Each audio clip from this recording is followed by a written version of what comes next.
እና ኢዮባ በደንብ ሰፋ አድርገው ሄደውበታል።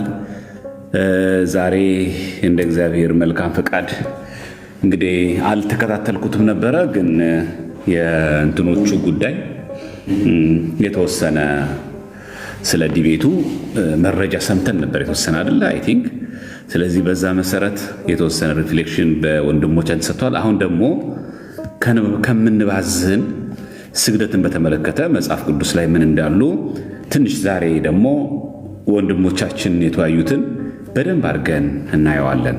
ትንሽ የምንጨምረው ምንድነው እኛ እዚህ ጋር ቃሉ ስግደት ሰገደ ወይ ደግሞ ሰገደች የሚለውን ቃል በዕብራይስጥ ምክንያቱም ሴፕቱኤጀንት መጽሐፍ ቅዱስን ከዕብራይስጥ ወደ ግሪክ የተረጎሙትና የዕብራይስጡ ራሱ መጀመሪያ ምን ይል ነበረ። ከዛ በሐዲስ ኪዳን ደግሞ እንደምታውቁት የሐዲስ ኪዳን አብዛኞቹ መጽሐፍ የተጻፉት በግሪክ ቋንቋ ስለሆነ በግሪክ ቋንቋ ያስግደቱ ምን ብሎ ተገልጾ ነበር የሚለውን እንመለከታለን። እንዲሁም ደግሞ ተማጎጆቻችን የፋዘር ታድሮስ ማላቲ የቡክ ኦፍ ሪቨሌሽን የመጽሐፈ ራእይ ዮሐንስን ሲተረጉሙ ቅዱስ አትናቴዎስ አትስገድልኝ ብሎታል የሚለውን ፔጅ 209 ላይ ያለውን ለክርስቶስ ስለመሰለው ነው ብሎ የተናገረውን ይህን እንደ ሙግት አቅርቦ ነበርና ይህንን ምላሽ እንመለከታለን። ማለት የአባ ታድሮስ ማለት መጽሐፍ እንመለከታለን እና ብንቀጥል አይሻላችሁ? አይሻልም? እንደዛ ትንሽ ቀጠል አድርገን መሰረታዊ ጉዳዮች ብንወያይ መልካም ይመስለኛል። አይመስላችሁ?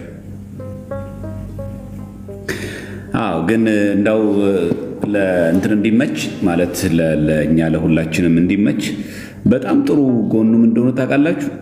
አሁን እነዚህ ሰዎች 3 ፕሮቴስታንት 4 ፕሮቴስታንት አስገብታችሁ 4 ትምህርት ታገኛላችሁ። በጣም ነው የሚገርመው። 4 ፕሮቴስታንት ካስገባችሁ 4 ትምህርት ታገኛላችሁ። 3 ካስገባችሁ 3 ትምህርት ታገኛላችሁ። 2 ፕሮቴስታንት ካስገኛችሁ 2 አይነት የተለያየ ትምህርት ታገኛላችሁ። ይሄ የዚህ የችግር ምንጭ ምንድን ነው? ከገዛ ትርጓሜ ስለሚተረጎም ነውና ይሄን እንመለከታለን ማለት ነው። እንቀጥል አይደለም? እናንተ ኮፒ ሊንክ ያደረጋችሁ ትሄዳላችሁ። በዚህ ጉዳይ ላይ በደንብ አድርገው ወንድሞቻችንም ስለተብራራ ብዙ ጊዜ የተብራራ መልስ ስለሆነ በዚህ ጉዳይ ላይ የተወሰነ ትምህርት ብንሰጥበት ጥሩ ይመስለኛል። የሚጠቅመን እሱ ነው አይሻልም? ብንማማርበት። ምክንያቱም የዲቤቶች ዋና ዓላማ ሰዎችን ማዳን ስለሆነ በዚህ ማዳን ላይ እነሱም ሌሎች ወገኖችንም ጭምር ለማዳን እንዲጠቅም ነው። በመጀመሪያ ደረጃ ባለፈው ያለውን ከለስ ለማድረግ ያክል ኮመንቱን ላጥፋላችሁና ሐሳባችሁ እንዲሰበሰብ ማለት ነው። ባለፈው ያነሳነው አንድ ነጥብ ነበረ። ምን የሚል ነገር አንስተን ነበር? ለነበራችሁ ሰዎች ማለት ነው፣ ከዚህ ቀደም ለነበራችሁ ሰዎች ስግደት ወይም ደግሞ ስለ አምልኮ የምናነሳበት ጊዜ ቤተክርስቲያናችን የጠራ ትምህርት አላት። ይሄን የጠራ ትምህርትን ለማንም የምታዋርሰው ለማንም የምታከፋፍለው አይደለም የሚል ትምህርት ተማምረን ነበረ። ትዝ ይላችሁ እንደሆነ እስቲ ላስታውሳችሁ ከማስታወሻው ማለት ነው። እሺ ኮመንት አጥፍቻለሁ አይደል? ኮመንት አጥፉላችሁ ሞዴሬተሮች የሉ? እሺ ላጥፈውና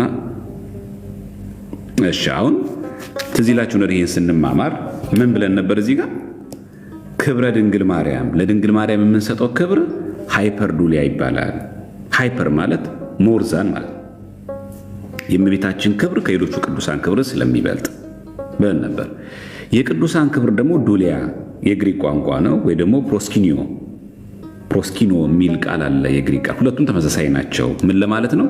ለቅዱሳን የሚሰጠው ክብር የጸጋ ማለት ነው። ለእግዚአብሔር የምንሰጠው አምልኮተ እግዚአብሔር የምንሰጠው ስግደትም ሆነ ክብር ግን ለአትሪያ ተብሎ ይጠራል። ይሄ የባለፈው ትምህርታችን ነበር። እኛ ለቅዱሳን ክብር ይገባል ስንል ለእግዚአብሔር ክብር አይገባም እያልን አይደለም፣ ብለንም አናውቅም። ለቅዱሳን የጸጋ ስግደት ይገባል ማለት ለእግዚአብሔር የአምልኮ ስግደት ይገባል ማለት አይደለም። ማነው አይገባም ማለት አይደለም። ወይ ደግሞ የአምልኮ ስግደት ለእግዚአብሔር የምናቀርበውም አይነት ለቅዱሳን እናቀርባለን እያልን አይደለም። ይሄንን በደንብ አድርገን በመጽሐፍ ቅዱስም ባለፈው ዕለት አይተን ነበር ማለት ነው። ለመጀመሪያ የአትናቴዎስን ላሳያችሁ። እችን ነበር የጠቀሰው፣ ፔጅ 209 ላይ ነው የጠቀሰው። ምንድን ነው ያለው እዚህ ጋር? የአትናቴዎስ ራሱ ሐሳቡ ራሱ ምንድን ነው ያለው? አፖስቶል ቶልድ ዘ ኤንጅል ቱ ቢ ክራይስት። ምን ማለት ነው? መልአክ መስሎት ማን ነው? ክርስቶስ መስሎት ለመልአኩ ሲሰግድ ዮሐንስ ማለት ነው ዜርፎር አለ he wanted to worship him as a god ለእግዚአብሔር የሚሰግድ አድርጎ ክርስቶስ የተገለጠለት መስሎት ለእግዚአብሔር ሊሰግድ ሆነ፣ አምልኮ ሊሰጥ ሆነ። ከዛ ምን አለው? አይደለም አትስገድልኝ አለ።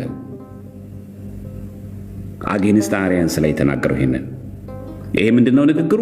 ለፕሮቴስታንት የሚደግፍ የሚናገር ቃል ለምቀደም መምህር በረከት በደንብ አብራርተውታል።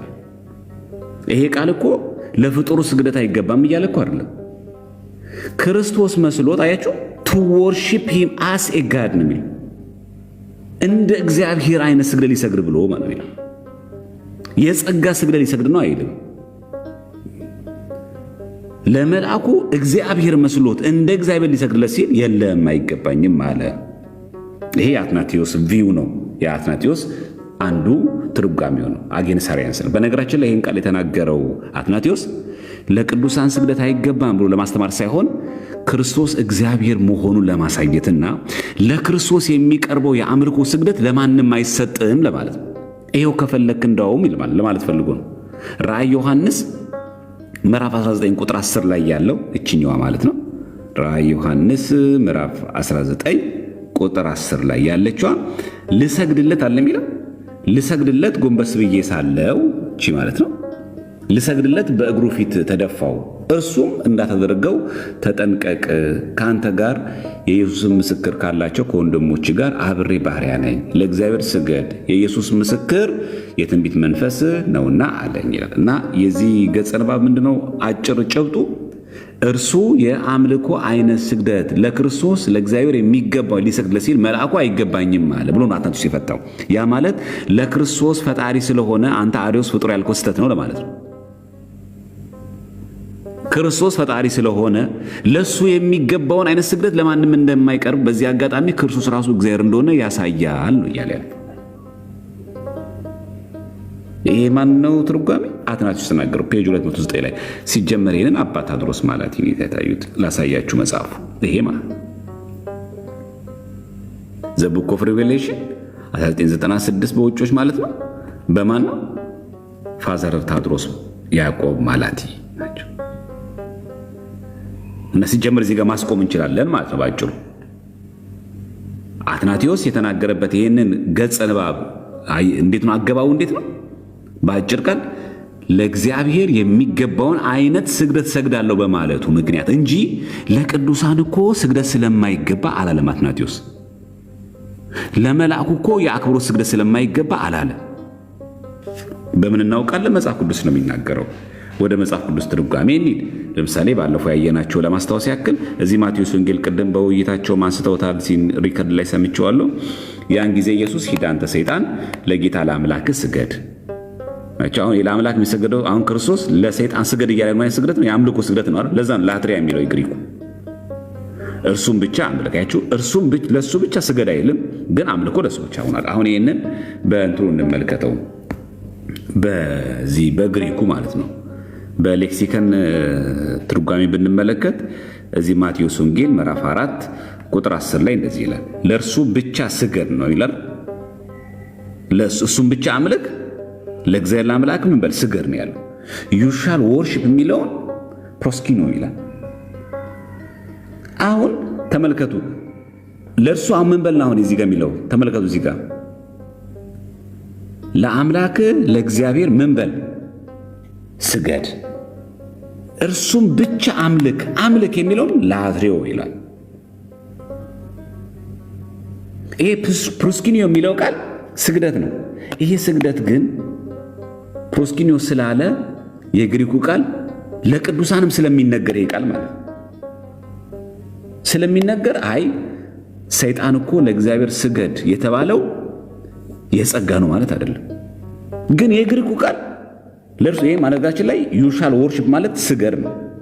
አምልክ የሚለው እዚህ ጋር ያለው አሎን ሻል ዩ ሰርቭ የሚለውን እሱም ብቻ አምልክ የሚለውን ላትሬው ይላል። የሚመለከው ላትሬው የሚለው ቃል ለማንም እንጠቀም ብለናል ከዚህ በፊት። ላትሬው የሚለው ቃል ለአምልኮተ እግዚአብሔር ለእግዚአብሔር ብቻ የምንጠቀም ቃሉ የግሪክ ቃል ነው፣ አምልኮ ማለት ነው። ስግደት ግን እዚህ ጋር ሲል ለእግዚአብሔር ስገድ፣ ለአምላክ ስገድ፣ ይሄኛው ማለት ነው። ለጌታ ለአምላክ ስገድ ሲል ፕሮስኪኒዮ ይላል። ይሄ ፕሮስኪኒዮ የሚለው ቃል ለቅዱሳን የሚቀርብ ክብር ነው። ይሄ ማለት ግን አይ ለእግዚአብሔር ለአምላክ ስገድ የሚለው የጸጋ ነው ማለት ግን አይደለም። ቃሉ ግን የግሪኩ ግን እንደዛ ነው የሚለው። ምክንያቱም ይሄ ፕሮስኪኒዮ የሚለው ስግደቱ ለቅዱሳንም ስለሚነገር ማሳያ ላቅርብ። ምናልባት ይህንን ነገር በመናገራችን የደባለቅ ነው እንዳይመስላቸው ማለት አንዳንዶቹ እችን ማሳያ ላቅርብ። የምታነቡ ሰዎች ትኖራላችሁ ተስፋ አደርጋለሁ። እችን ፕሮስኪኒዮ የምትለውን ቃል ቅድም ልደትም ከጠቀሳት ከዚህ ራእይ ዮሐንስ ምዕራፍ 3 ቁጥር 9 ላይ እንመልከት። 3:9 ላይ ክርስቲያኖች አይደሉ ምናምን ብሎ ለተናገረው ማለት ነው። እዚህ ጋርም እንደሚለው ራእይ ዮሐንስ ምዕራፍ 3 ቁጥር 9 ላይ ጥቅሷን ታውቁታላችሁ። እነሆ አይሁድ ሳይሆኑ አይሁድ ነን ከሚሉ ነገር ግን ከሚዋሹ ከሰይጣን ማህበር አንዳንዶችን እሰጥሃለሁ። እነሆ መጥተው በእግሮች ፊት ይሰግዱ ዘንድ እኔም እንደወደድኩ ያውቁ ዘንድ አደርጋቸዋለሁ። አየህ፣ በእግሮች ፊት ይሰግዱ ዘንድ የሚለውን ወርሺፕ ነው የሚለው። ኬጂቪ መጀመሪያ ወርሺፕ ነው የሚለው። የግሪኩ ቃል ራሱ የሚለው ፕሮስኪኒዮ የሚለው። አሁን ይህንን ለእግዚአብሔር የሚቀርበውንም ስግደት ቅድም ያልነውን አይነት ፕሮስኪኒዮ የሚለው ይሄኛው ፕሮስኪኒዮ የሚለው መጥተው በእግሮች ፊት ይሰግዱ ዘንድ የሚለው ዊል ወርሺፕ የሚለውን ፕሮስኪኒዮ የሚለው ለአምላክ ለእግዚአብሔር ስገድ የሚለውንም ፕሮስኪኒዮ ብሎ በአንተ ፊት መጥተው በእግሮች ፊት እንዲሰግዱ አደረጋለሁ የሚለው ፕሮስኪኒዮ የሚለው። መቼስ ለዚህ ሰው መጥተው የሚሰግዱ ስግደት የአምልኮ ስግደት አይሆንም። እግዚአብሔር በአምልኮቱ ከማንም ጋር ስለማይተዳደር ማለት እግዚአብሔር በአምልኮቱ ቀናኢ ስለሆነ ቃላቶች ምን ያክል ልዩነት እንዳላቸው እንረዳ ማለት ነው። ስለዚህ ቃሉ የግሪክ ቃል ነው። ቃሉ በግሪክ ቃል መጥተው በእግሮች ሲሰግዱ የሚለው ፕሮስኪኒዮ የሚለው ለአምላክ ለእግዚአብሔር ስገድ የሚለው ፕሮስኪኒዮ የሚለው ወይ ደግሞ ዱሊያ ተብሎ ይተረጎማል። እና ይሄ አምልኮ ነው ስንል ባጭር ቃል ይሄ አምልኮ ነው ስንል የአምልኮ ስግደት ነው ለእግዚአብሔር የምናቀርበው። ግን ፕሮስኪኒዮ ብሎ ለቅዱሳን የሚሰጠው አይነት ቢሆንም ግን እኛ ለእግዚአብሔር የምናቀርበው ቃል የቋንቋ አይደለም። እኛ ጉዳያችን ይህ ምንድን ነው? የትምህርት ስለሆነ ብለን አንስተን ነበር። በተመሳሳይ ለምሳሌ የማቴዎስ ወንጌል ምዕራፍ 2 ላይ ቁጥር 1 እንደዚህ የሚል ቃል እናገኛለን። ማቴዎስ ወንጌል ምዕራፍ 2:11 ላይ እንዲህ የሚል ቃል እናገኛለን። ወደ ቤትም ገብተው ሕፃኑን ከእናቱ ከማርያም ጋር አዩት። ሰብአ ሰገል ማለት ነው። ወድቀውም ሰገዱለት። ሳጥኖቻቸውንም ከፍተው እጅ መንሻ ወርቅና ዕጣን ከርቤም አቀረቡለት። አሁን ወድቀው ምን አሉለት? ሰገዱለት። ምን አይነት ስግደት ነው? ምን አይነት ስግደት ነው? ስግደት የአምልኮ ስግደት ማለት። ምክንያቱም ሰብአ ሰገል ለሕፃኑ ለክርስቶስ ያቀረቡት ስግደት የአምልኮ ስግደት፣ ሰገዱለት ነው የሚለው። ከዛ ሳጥኖቻቸውን ከፍተው እጅ መንሻ ወርቅና ዕጣን ከርቤም አቀረቡለት፣ ሰገዱለት። የአምልኮ ስግደት። ይህንን ሰገዱለት የሚለውን ፕሮስኪኒዮ ነው የሚለው የግሪኩ። ራእይ 3:9 ላይ ፕሮስኪኒዮ ነው የሚለው። ያ ስግደትና ይህ ስግደት ግን ይለያየ። ሰገዱለት ስለሚል ማለት ይሄ አያችሁ ምን ያክል ልዩነት እንዳለው። ራሱ ሐዋርያው ቅዱስ ጳውሎስ ደግሞ እንወሰደው። በዚህ በአንደኛ ቆሮንቶስ መልእክቱ በምዕራፍ 14 ቁጥር 25 ላይ እንዲህ ይለናል ሐዋርያው ቅዱስ ጳውሎስ፣ በልቡም የተሰወረ ይገለጣል፣ እንዲሁም እግዚአብሔር በእውነት በመካከላቸው ነው ብሎ እየተናገረ በፊቱ ወድቆ ለእግዚአብሔር ይሰግዳል ይላል። አሁን በፊቱ ወድቆ ለእግዚአብሔር ይሰግዳል የሚለው እና ስግደት ነው ለእግዚአብሔር የሚሰገደው የአምልኮ ነው። ለእግዚአብሔር ይሰግዳል ብሎ ግን የግሪኩ የሚለው ፕሮስኪኒዮ ነው የሚለው ለቅዱሳን እንደሚቀርብ አይነት ማለት በምን ይለያል? አሁን ለእግዚአብሔር ይሰግዳል የሚለው ፕሮስኪኒዮ ካለ አንድ መጥተው በእግሮች ፊት ይሰግዱ ዘንድ እኔ ያደርጋለሁ የሚለውን ቃል ፕሮስኪኒዮ ካለ ለእግዚአብሔር የሚሰገደው ስግደትና የዛ ሰው የሚቀርብ ስግደት ምን አይነት ስግደት ነው? ቃሉ አንድ አይነት ነው። በግሪክም በአማርኛ በእንግሊዝኛም ወርሺፕ ነው የሚለው በሶስት ቋንቋ። በአማርኛውም ይሰግዳል የሚለው ራእይ 3:9 ላይ ደግሞ እንዲሰግዱልህ አደርጋለሁ ነው የሚለው። በግሪኩ ይሄኛውም ወርሺፕ ነው የሚለው፣ እዛ ጋርም ወርሺፕ ነው የሚለው። ያ ብቻ አይደለም፣ በግሪኩም ይሄ ፕሮስኪኒዮ ነው የሚለው። አንደኛ ቆሮንቶስ 14:25 ላይ ለእግዚአብሔር ይሰግዳል የሚለው ምክንያቱም ለእግዚአብሔር የሚሰገደው ስግደት ምን አይነት ስግደት ነው? የአምልኮ ስግደት ስለሆነ ለምሳሌ በጣም የሚገርማችሁ እዚህ ራእይ ዮሐንስ ጭብጥ ያለ ቃል ማለት ነው። ራእይ ዮሐንስ 4:10 ላይ እንዲህ የሚል ቃል እናገኛለን። ራእይ 4:10 ላይ ማለት ነው እንዲህ ይላል 24ቱም ሽማግሌዎች 24ቱ ካህናተ ሰማይ ማለት ነው በዙፋኑ ላይ በተቀመጠው ፊት ወድቀው ከዘላለም እስከ ዘላለም በሕይወት ለሚኖረው እየሰገዱ ይላል። ምን አይነት ስግደት ነው? ከዙፋኑ ላይ ከዘላለም እስከ ዘላለም በሕይወት ለሚኖረው ማን ነው? እሱ እግዚአብሔር ነው አይደል? ክርስቶስ ነው አይደል? ለሥላሴ ነው አይደል? 24ቱ ሽማግሌዎች ነው የሚለው በዙፋኑ ላይ በተቀመጠው ፊት ወድቀው ብቻ አይደለም ከዘላለም እስከ ዘላለም በሕይወት ለሚኖረው እየሰገዱ ይላል። ከዘላለም እስከ ዘላለም በሕይወት የሚኖረው ማን ነው? እግዚአብሔር አምላካችን። ወድቀው ምን ሆኑ? እየሰገዱ። ምን አይነት ስግደት ነው? they will worship ነው የሚለው። በጣም የሚገርመው የግሪኩን ፕሮስኪ ነው የሚለው። በምን ይለያል? ራእይ 3:9 ላይ ጸሐፊው ራሱ ነው፣ ባለ ራእይ ዮሐንስ ነው። በአንተ ፊት መጥተው እንዲሰግዱ አደርጋለሁ የሚለውም ራእይ 3:9 ላይ የግሪኩ ቃል እንደዛ ነው። ከእንደገና ደግሞ ለክርስቶስ ከዘላለም እስከ ዘላለም በሕይወት ለሚኖረው 24ቱ ካህናተ ሰማይ የሰገዱትም ስግደት ፕሮስኪኑ ይለዋል የግሪኩ። ሆኖም ግን ይሄኛው ስግደትና ቃሉ የግሪኩ አንድ አይነት ስለሆነ ማለት ነው የእንግሊዝኛው ወርሺፕ ስለሚል በእንግሊዝኛው በግሪክም አንድ አይነት ቢሆንም ራሱ እኛ ለእግዚአብሔርና ለሰው የሚቀርበው ስግደት አንድ አይነት ብለን ግን አናምንም። ግልጽ ነው ሐሳብ። እቺን ላሳያችሁ። ራእይ 4:10 ላይ ማለት ነው ሪቬሌሽን ያያችሁ። አሁን ይሄ መጥተው በእግሮች ፊት እንዲሰግዱ የሚለውን ለዛ ለቤተክርስቲያን አስተዳዳሪ ምንድን የሚለው ዊል ወርሺፕ የሚለውን ፕሮስኪን ይላል። አይታችሁ እዚህ ጋር ይሄ ምንድነው? ራእይ 3:9 ላይ ራእይ ዝችኛው ሪቬሌሽን 4:10 ደግሞ ተመልከቱ። 4:10 ላይ ደግሞ በተመሳሳይ ወድቀው እየሰገዱ they will worship ይላል። ማን? 24ቱ ካህናተ ሰማይ። አሁን ምን እንደሚለው እዚህ ጋር ፕሮስኪን ይላል።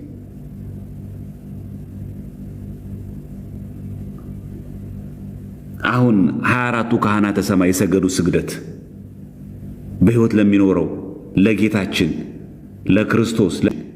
ለክርስቶስ ለሥላሴ የሰገዱ ስግደት ፕሮስኪኑ ስለሚል ለዚህ የቤተክርስቲያን አስተዳዳሪ መጥተው አይሁድ ሳይሆኑ አይሁድ ለሚሉ ሰዎች ይሰገዳል ያለው ስግደት ቃሉ በግሪክ አንድ አይነት ስለሆነ የቀረበው ስግደት አንድ አይነት የአምልኮ ስግደት ነው ማለት ነው።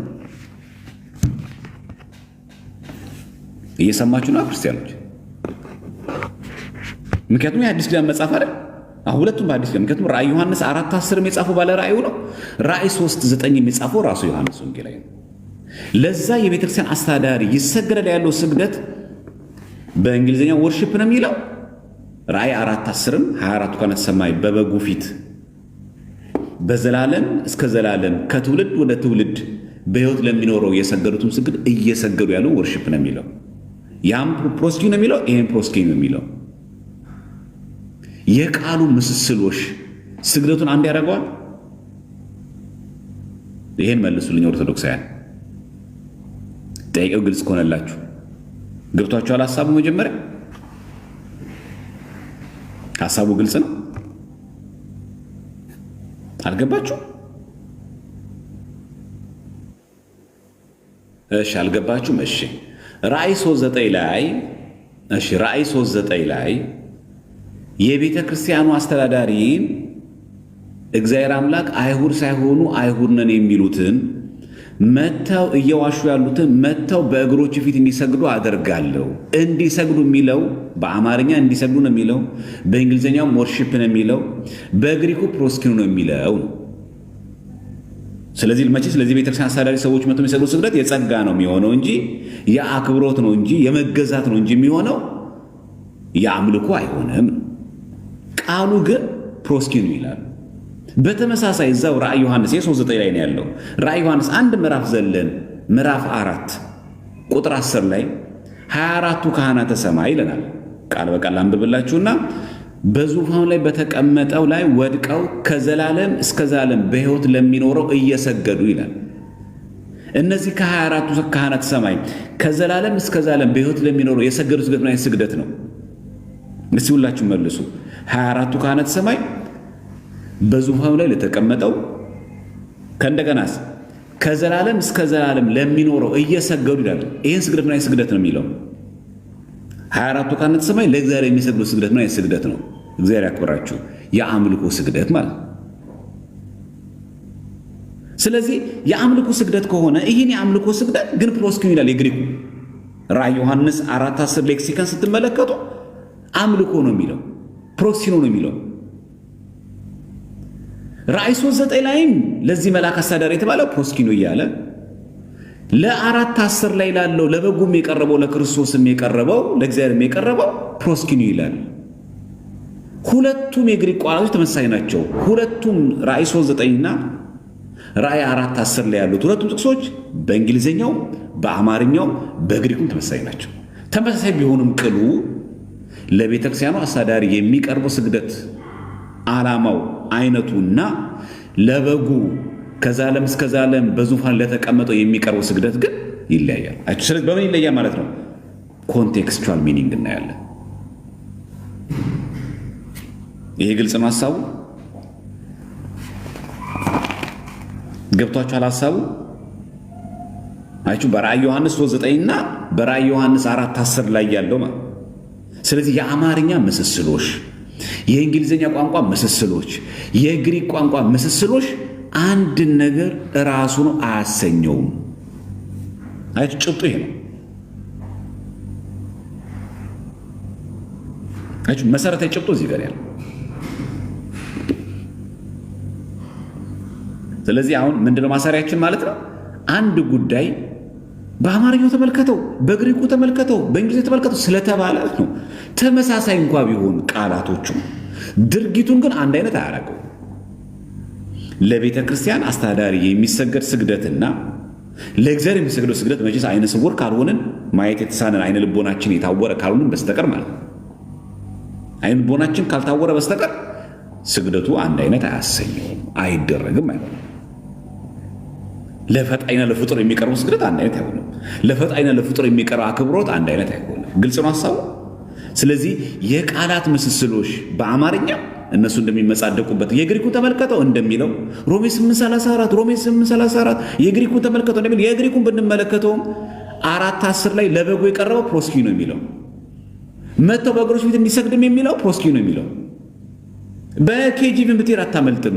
ወርሺፕ ነው የሚለው፣ ወርሺፕ ነው የሚለው። ሐሳቡ ግልጽ ነው። ግን አያችሁ በአንድ ምዕራፍ አያችሁ በአንድ መጽሐፍ ላይ ነው እንግዲህ ራዕይ ዮሐንስ ምዕራፍ 3:9 ላይ ያለችዋ የአማርኛ የእንግሊዝኛና የግሪክ ቋንቋ እዛው ራዕይ ዮሐንስ 1 ምዕራፍ አለፈን 4:10 ላይ ለበጉ የቀረበው ስግደት ፕሮስኪኑ ስለሚል ለበጉ የሚቀርብና ለፍጡር የሚቀርብ ስግደት አንዱን አናስተምርም እኛ። ቢኮዝ ዊ አር ኦርቶዶክስ። እኛ አንድምታ አለን፣ እኛ ትርጓሜ አለን፣ እኛ ቃላት አለ ምን መዘው በቃ አይ ግልጽ ነው ቃሉን በቃ ሙሉ ምናምን ባለ ምን ትርጓሜ እናያለን። ለዚህ ትርጉም ያስፈልጋል። ለዚህ ነው ለእውነትም ኦርቶዶክስ ነን። በእውነት ኦርቶዶክሳዊት ቤተክርስቲያን እውነት ትለምልም እስከ መጨረሻው ማለት ነው። ቅድት ጽድት ያለች ያልተከለሰች ያልተበረዘች ንጽሕት የሆነች። ለዚህ ነው አትናቴዎስም ብሎ ይናገራል። ጉዳያችን ይላል አትናቴዎስ፣ ጉዳያችን ከትምህርቱ እንጂ ይላል አትናቴዎስ። ጉዳያችን ከትምህርቱ እንጂ ይላል አትናቴዎስ፣ ከቃላት አይደለም ይላል። እውነት እኮ ነው። የኛ ጉዳይ ከቃላት አይደለም፣ የኛ ጉዳይ ከትምህርታችን። እንደነሱ የቃላት ጨዋታ ብንጫወት ግን ይሄን ነው። መቼስ አንድ ፕሮቴስታንት መጥቶ አይ ራዕይ ዮሐንስ 4:10 ላይ የ24ቱ ካህናተ ሰማይ ሽማግሌዎቹ ለእግዚአብሔር ያቀረቡት ለበጉ ያቀረቡት ስግደት የጸጋ ነው አይለንም። መቼስ የግሪክ ቋንቋን ግን የእንግሊዝኛ ቋንቋን ግን የአማርኛ ቋንቋ ምስስሎች ግን አንድ ያደረገው አጭ ኮንቴክስቹዋል ሚኒንግ ነው። ለዚህ ነው ቃሉ እኮ ግን አንድ አይነት ነው። እየሰገዱ እዚህ ጋር ደግሞ እንዲሰግዱ አደርጋለሁ። ወርሺፕ ወርሺፕ፣ ፕሮስኪኑ ፕሮስኪኑ ነው። ይሄ አንድ አያደርገው። ግልጽ ነው ሐሳቡ። እቺ ናት መሰረታዊ ጉዳይ እንድትጨብጥ የፈለገው። በሐዲስ ኪዳን ወደ ብሉይ ደግሞ ልውሰዳችሁ። ወደ ብሉይ እንግዲህ በብሉይ ኪዳን ግን እንደምታውቁት ሁላችሁም በብሉይ ኪዳን ዘመን ደግሞ አንድ ነገር ላሳያችሁ። በብሉይ ኪዳን ዘመን ደግሞ ስግደት የሚቀርበው ለማን ነው? ለእግዚአብሔር ነው። የሚቀርበው ስግደት የአምልኮ ስግደት ለእግዚአብሔር ይቀርባል። ለቅዱሳን የጸጋ ስግደት ይቀርባል። ለእግዚአብሔር የሚሰግደው የሚቀርበው ስግደት ልክ እንደ ግሪኩ የዕብራይስጡን ቋንቋ በብሉይ ኪዳን ዘመን ልንጠቅሰው ስለሆነ አሁን ማለት ነው። አሁን የግሪኩን አይተናል። ምን የሚለውን ስግደት የሚለውን ቃል እንዴት አድርገው አዙር ሊጠቀሙት እንደሚችሉ አይተናል አሁን ማለት ነው። ስለዚህ አሁን በደንብ አድርጌ መግለጽ የፈለኩት የትኛውን ነው? ቃሏ አንድ በአንድ መሆኗ ምስስሎች መሆኗ አንድን ጉዳይ አንድ አያደርገውም።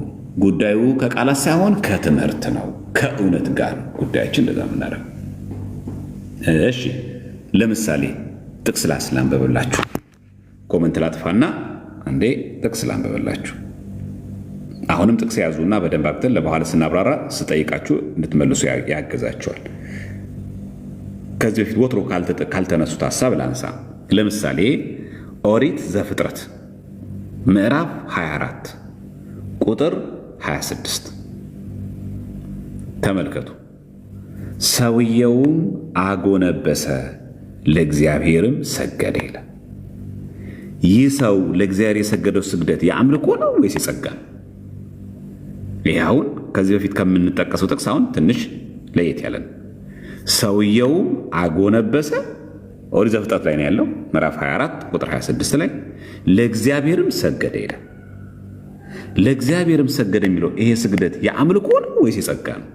ኮመንት ላብራና እስቲ ሁላችሁ መልሱ። እየተግባባን መሆኑን እንድናቅ ማለት ነው። በዚህ አጋጣሚ ይህ ሰው ለእግዚአብሔር የሰገደው ስግደት የአምልኮ ነው ወይስ የጸጋ ነው? ለእግዚአብሔርም ሰገደ የሚለው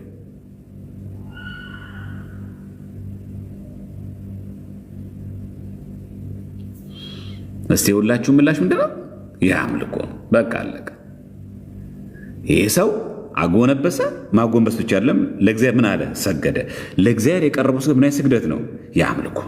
በቃ ጥሩ። ይህንን ቋንቋ መቼስ ይሄ የአማርኛ ስለሆነ አይደል ሰገደ ይላል። ሰገደ የሚለው ቃል ምን ማለት ነው ብንል በእንግሊዝኛው ብንመለከተው worshiped the Lord ነው የሚለው። ምን አደረገው? በኬጂቪ አመለከ። እሺ እስቲ በዕብራይስጡ እንመልከት። ኦሪት ዘፍጥረት ምዕራፍ 24 ቁጥር 26 ተመልከቱ። worship የሚለው እዚህ ጋር ሻቻ ምን ማለት ነው? አምልኮ። አይችሁ የእንግሊዘኛው worship የሚለው የዕብራይስጡም እንደሚለው ሻቻ ይለዋል። ሻቻ ማለት ነው ልክ እንደ ቅድሙ ምን ለማለት ነው? አምልኮ። ለእግዚአብሔር ሰገደ የሚለው ሻቻ ይላል። እውነት ነው። ለእግዚአብሔር የሚገባው አምልኮ worship ነው፣ አምልኮ ነው። ለእግዚአብሔር የሚቀርብ ምስጋናውም ሆነ ስግደቱም ሆነ ክብርም ሆነ ለእግዚአብሔር የሚቀርብ የምናቀርበው አምልኮ ነው። ምንም ጥርጥር የለው። ሻቻ ይላል። ትክክል። ይሄ ሻቻ ግን ለፍጡር መቅረብ ይችላል? ብሉይ ኪዳን ላይ የአምልኮ ስግደት አይቻልም። ግን ቃሉ ግን አለ።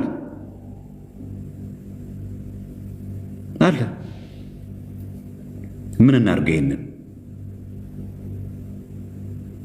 እስቲ አሁንም ከዚህ ፊት ካልተለመደው ጥቅስ አንድ ላቅርብላችሁ። ለምሳሌ አንደኛ ነገሥት፣ አሁን ጥያቄ ልጠይቃችሁ ነው። አንደኛ ነገሥት ምዕራፍ 1 ቁጥር 31 እንደዚህ የሚል ቃል እናገኛለን። ቤርሳቤህም በግንባሯ በምድር ላይ ተደፍታ ለንጉሱ እጅ ነሳችና፣ ለዳዊት ማለት ነው፣ ጌታዬ ንጉሥ ዳዊት ለዘላለም በሕይወት ይኑር አለች ይላል። እጅ ነሳችና የሚለውን በምድር ላይ እኮ ተደፍታ ነው የሚለው። በምድር ላይ ተደፍታ ለንጉሱ እጅ ነሳችና የሚለውን የዕብራይስጡ ቋንቋ ቅድም አይነት ለእግዚአብሔር የቀረበው አይነት ሻቻ ይለዋል። ስለዚህ ቤርሳቤ ለዳዊት የሰገደችው ስግደት ያምልኮ ነው ማለት ነው። እናየዋ አንደኛ ነገሥት ከኪሳችን እንዳይመስላቸው። ይኸው አንደኛ ነገሥት ምዕራፍ 1 ቁጥር 31 ይኸው እጅ ነሳች። ለማን? ለዳዊት። ቤርሳቤ እኮ የዳዊት ሚስት ናት፣ የኦሪዮ ሚስት የነበረች ማለት ነው። ምን ይላል ይሄ? ሻቻ። ይኸው አንደኛ ነገሥት 1:31 ቅድም ሰውየው የሰገደው ስግደት የአምልኮ ነው ብለን ቃሉን ሻቻ አግኝተን ነበር። ይሄ ደግሞ አሁን እጅ የነሳችሁን በምድር ላይ ተደፍታ እጅ የነሳችሁ ለዳዊት ያቀረበችው ሻቻ ይላል። አንደኛ ነገሥት ቤርሳቤ ለእግዚአብሔር ያቀረበችው ስግደት በዕብራይስጥ ሻቻ ስለሚል ያ ሰውየውም ተጎንብሶ ለእግዚአብሔር የሰገደው ስግደት ሻቻ ስለሚል ለእግዚአብሔር የቀረበውና ለዳዊት የቀረበው ስግደት አንድ አይነት ነው ማለት ነው። እንደዛ ነው ማለት ነው። ያን ሰውዬ እንደውም አለማመን መስሎ ለሚታየው ሰው ካለ አንድ ልጨምር። እንዲህ ይለናል። በጣም ለሚገርማችሁ ብዙዎቻችሁም እንድትረዱት ለማከል ያክል ማለት ነው። ማጸናው ለዛ ነው። በዚህ በሁለተኛ ዜናው መዋዕል ምዕራፍ 20 ቁጥር 18 እንደዚህ ይላል። 20:18 ኢዮሳፍጥም በምድር ላይ ተደፋ፣ ይሁዳም ሁሉ በኢየሩሳሌምም የሚኖሩ በእግዚአብሔር ፊት ወደቁ፣ ለእግዚአብሔርም ሰገዱ ይላል። ምን አይነት ስግደት ነው? የአምልኮ ምንም ጥያቄ የለውም። ሁለተኛ ዜናው መዋዕል ምዕራፍ 20 ቁጥር 18 እነዚህም ክርስቲያኖች አይደሉም ብሎ እንዳይሉ ደግሞ ተመልሰው ደግሞ ኢዮሳፍጥም ነው የሚለው በምድር ላይ ተደፋ፣ ይሁዳም ሁሉ በኢየሩሳሌምም የሚኖሩ በእግዚአብሔር ፊት ምን አሉ? ወደቁ። ከዛስ መውደቅ ብቻ አይደለም ለእግዚአብሔር ሰገዱ። ወደቁ የሚለውን ቃዳድ ይላል በዕብራይስጥ ማለት ነው። ካዳድ ማለት በዕብራይስጥ ቋንቋ መውደቅ፣ ቦውዳውን ማለት ነው። በግንባር መውደቅ ብቻ አይደለም ደግሞ የተንዘላፎ ምናምን ተዘረው ወደቁ እንዳንል ለእግዚአብሔርም ሰገዱ ይላል። ለእግዚአብሔር ሰገዱ የሚለውን ሻቻ ነው የሚለው። እንየው ሁለተኛ ዜናው መዋዕል ምዕራፍ 20 ቁጥር 18 ላይ ሁለተኛ ዜና መዋዕል ይኸው ምዕራፍ 20 ቁጥር 18 ላይ ምን አሉ? በግንባራቸው ወደቁ የሚለውን ይኸው ኤንድ ቦው ሂዝ ሄድ የሚለውን ቦው ሂዝ ሄድ ማለት በግንባር ተደፍቶ መስገድ ካዳድ ይላል። ወይ ደግሞ በእኛ ቃዳድ ብለን የምንጠራው በዕብራይስጥ ደግሞ ካዳድ። ለእግዚአብሔር ምን አሉ? ሰገዱ። ወርሺፒንግ ብለው ይላል እዚህ ጋር ሻቻ። አሁን ጥያቄ ልንጠይቅ ነው። ኢዮሳፍጥና የኢየሩሳሌም ሰዎች በእግዚአብሔር ፊት ወድቀው ለእግዚአብሔር የሰገዱ ስግደት ሻቻ እያለ ዕብራይስጡ እዚሁ ብሉይ ኪዳን ላይ ቤርሳቤ ለዳዊት ያቀረበችው ስግደትም ተደፍታ በግንባሯ እጅ የነሳችውንም ሻቻ ካለ ለእግዚአብሔርና ለዳዊት የቀረበው ስግደት አንድ አይነት ነው ማለት ነው።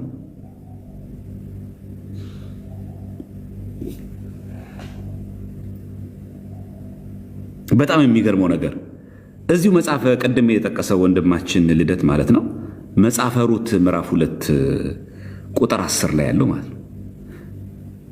ሩት በግንባሯ ተደፍታ በምድር ላይ ሰገደችለት የሚለውን የዕብራይስጡ ሻቻ ነው የሚለው። ኢዮሳፍጥም ለእግዚአብሔር ያቀረበው ኢየሩሳሌም ሕዝብና ኢዮሳፍጥ ለእግዚአብሔር ያቀረቡት ስግደትን ሰገደ፣ ለእግዚአብሔር ሰገዱ የሚለውን ሻቻ እያለ ሩትም ደግሞ በግንባሯ ተደፍታ እኮ ነው የሚለው። በምድር ላይ ሰገደችለት። ለማ? ለቦዔዝ። እኔንስ ለመቀበል በምን ነገር በፊት ሞገስ አገኘው? እኔ እንግዳ አይደለሁምን አለችው። ቦዔዝም ከዛ ቀጠለ ማለት ነው። አሁን የፈለግናት እችን በግንባሯ ተደፍታ በምድር ላይ ሰገደችለት ይላል። ይሄኛው ሰገደችለት የሚለው የዕብራይስጡ ቋንቋ የሚለው ሻቻ ነው የሚለው፣ ወርሺፕ ነው የሚለው። እኔ ነኝ ያልኩት አይደለም። መጽሐፍ ቅዱስ ሲናገር መጽሐፈ ሩት ይኸው ሩት 2:10 ላይ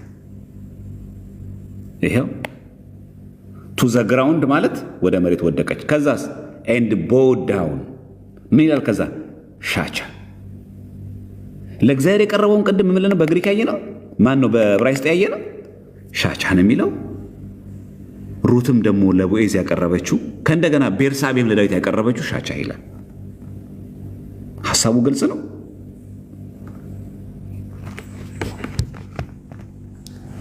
ገብቷችኋል ሐሳቡ?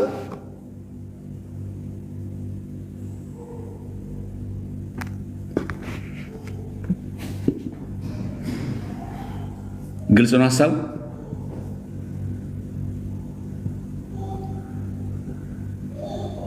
አሁን እኛ እንደ ፕሮቴስታንቶች የቃላት ለቀማ ቢሆን ምን እንበልኛሽ? ቤርሳቤ ለዳዊት ያቀረበችው ስግደት ያምልኮ ስግደት ነው።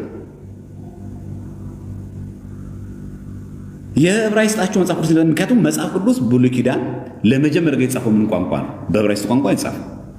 ብሉይ ኪዳን መጽሐፍት ለመጀመሪያ ጊዜ የጻፉት በዕብራይስጥ ቋንቋ።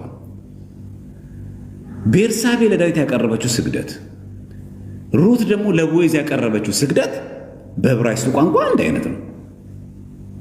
ሻቻ ነው የሚለው። ቅድም ያየውን ደግሞ ኢዮሳፍጥና የኢየሩሳሌም ሰዎች ለእግዚአብሔር ያቀረቡ ስግደት ሻቻ ነው የሚለው። እንዲህ ስለሆነ ግን እዚህ ጋም ሰገዱለት ስለሚል ለእግዚአብሔር፣ እዚህ ጋም ለቦዔዝና ለዳዊት ስለተሰገደ ሁለቱ ቋንቋዎች በዕብራይስጥ አንድ መሆናቸው ጉዳዩን አንድ ያደርገዋል። አያችሁ፣ ለዚህ ነው አትናቴዎስ የተናገረው ጉዳያችን ከቃላት ሳይሆን ከትምህርት ነው። ግልጽ ማሳብ ይህ ሀሳብ ገብቷቸዋል። እንደዚህ ነው በደንብ ማድማት ያለብን ነው። አያችሁ፣ በደንብ ማድማት አለ። አያችሁ፣ አሁን ያላስተዋልናቸው ናቸው አይደል? አሁን ተመልከቷቸው። እነዚህ ቤርሳቤ የሰገደችው ስግደት በጣም የሚገርመው፣ ዳዊት ራሱ ወደ ምድር ወድቆ የሰገደው ስግደት ራሱ ሻቻ ይላል። ላሳያችሁ። እሱም እንደው ዳዊት ራሱ የሰገደው ስግደት እንደዛ ይለዋል፣ አምልኮ ይለዋል። እኛ ከኪሳችን የተረጎምን እንዳይመስል እዚህ እናሳይ እስቲ።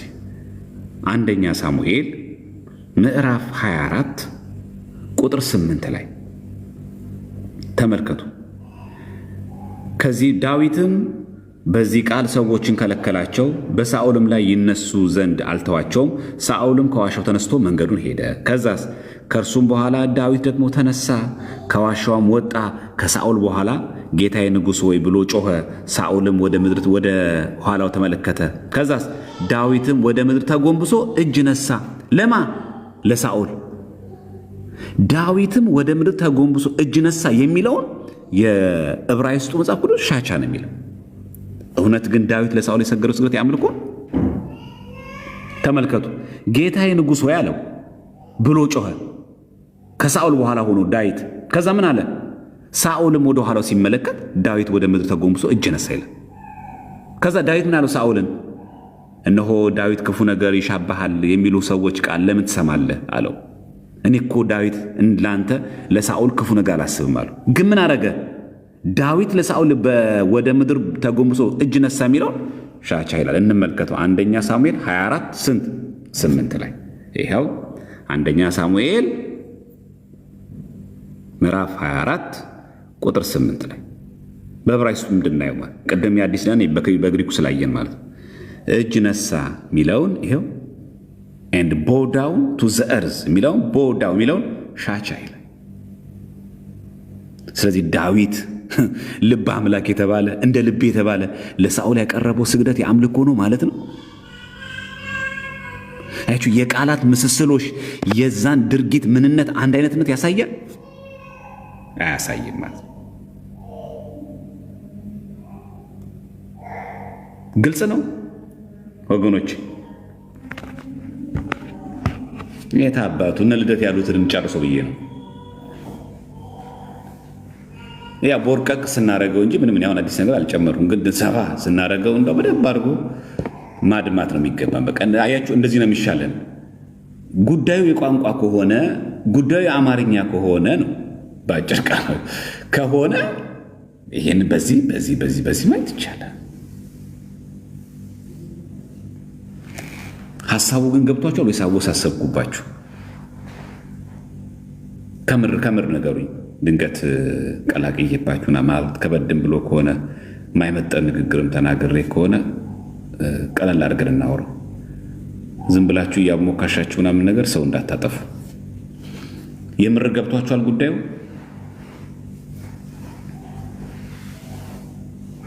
አዎ። ስለዚህ አሁን እንደምንረዳው ማለት ነው ዳዊት ለሳኦል የሰገደው ስግደት የአምልኮ ስግደት ነው?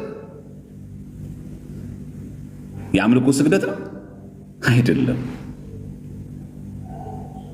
ይሄ ማለት ግን ቃሉ በግሪክም ነው በዕብራይስጡ ቋንቋ ሻቻ ስለሚል አምልኮ ስግደት ሰገደ ዳዊት አንልን።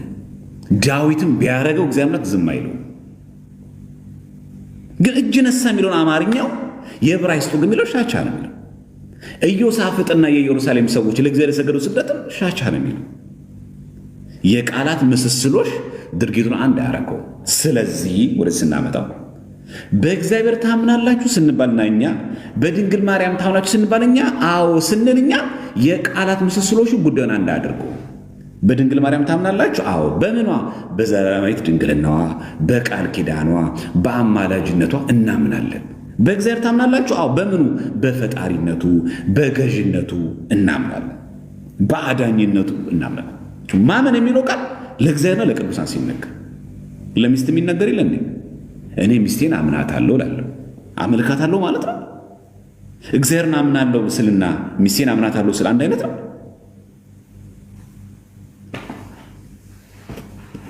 ይህ በጣም በጣም ቀላል ነገራቸው። የቋንቋ ምስስሎች ጉዳዩን አንድ አያደርገው። እኔ በስራ አምናለሁ ቢል አንድ ሰው ስራውን ያመልካል ማለት ነው።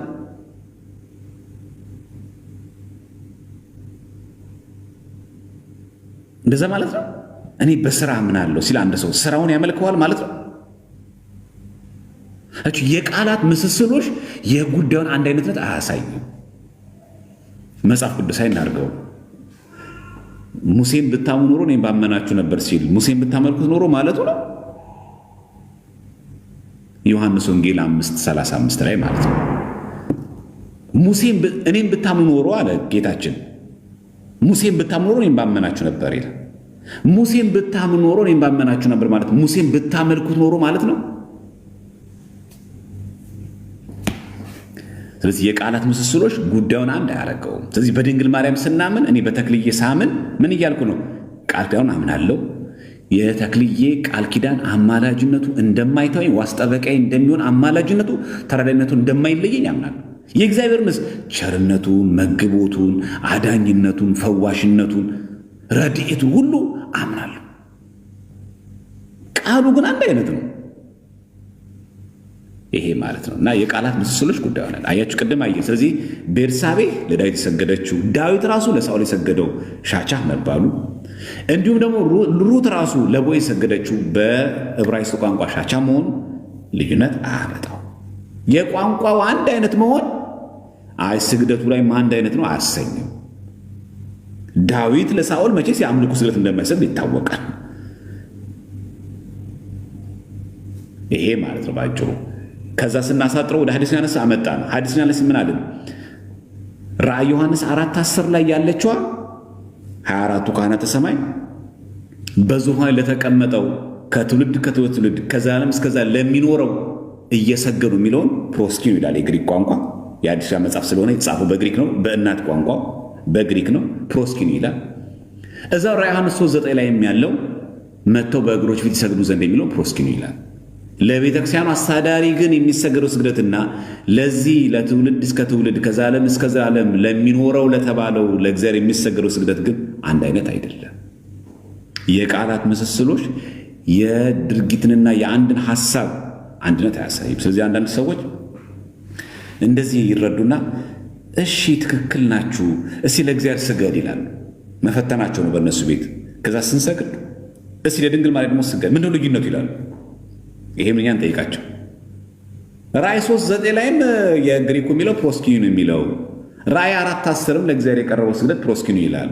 ምንድነው ልዩነቱ? እኛ እኮ የቸገረን እሱ ይላል። እነሱ ለካ የሚያዩት ለካ ድርጊቱን ያዩትና አያችሁ፣ የቃሉ ምስስሎች የድርጊቱ ምስስሎች ያዩና እንዴ እሷም እኮ በግንባሯ ተደፍታ እኮ ነው የሰገደችለት እኮ ሩት ለቦዔዝ። ለእግዚአብሔር የምትሰግደው እኮ በግንባሯ ተደፍታ ነው። ልዩነቱ ያለው የቱ ጋር ነው? ህሊና ላይ አያችሁ። ህሊና ላይ ምንድነው ህሊናዋ? ለቦዔዝ ስትሰግድ የአክብሮት ነው። ታውቀዋለች እግዚአብሔር እንዳልሆነ፣ ግን እኮ በግንባሯ ተደፍታ ነው። ድርጊቱ አንድ አይነት ነው። በግንባሯ ተደፍታ ነው የሰገደችለት። አንድ ከእንደገና ቤርሳቤህም ለዳዊት የሰገደችው እኮ ተደፍታ ነው። እግዚአብሔር ነው እያለች አለም እኮ ዳዊትን። በተመሳሳይ ዳዊትም እጅ የነሳው ለሳኦል ተደፍቶ ነው። ቢሆንም ቅሉ ግን ልክ ሳኦል ዞር ሲል ዳዊት እግሩ ስውድቅ ቅሉ ተደፋ። ዳዊት እኮ ሳኦልን እያመለኩ እንዳልሆነ እኮ ያውቃል። የግሪኩ ቃል ግን ሻቻ ስላለ አምልኮ ነው የሚያሰኘው። ምንድን ነው? ህሊናችን እናውቃለን እኮ ለብፁዓን አባቶቻችን ስናገኛቸው እግራቸውን ዝቅ ብለን ኢቭን ጫማቸውን እንስማለን። እያመለክናቸው እናውቀዋለን። እኛም እናውቃለን፣ እሱም ያውቃል። ብፁዓን አባቶቻችን ተው አታምልከኝ አለ የሚሉት አይገባኝም፣ ተነሽ ይላል። እንዴ ስናገባ ስንዳር የልጅቷ ነው የማን ቤተሰብ? የልጅቷን ቤተሰብ መሰለኛ ረሳሁት። እንዴ የልጅቷን ቤተሰቦች እናት፣ አባት፣ ዘመድ ሁሉ ጉልበት ይሳም የለ እንዴ አይደለም? ጎንበስ እየተባለ ምናምን እንደው ተባረኩ፣ ጀርባ እንደዚህ እየተመታ እደጉ ምናምን ውለዱ። የሁለቱም ነው አዎሽ። ይሄ አምልኮ ነው እንዴ?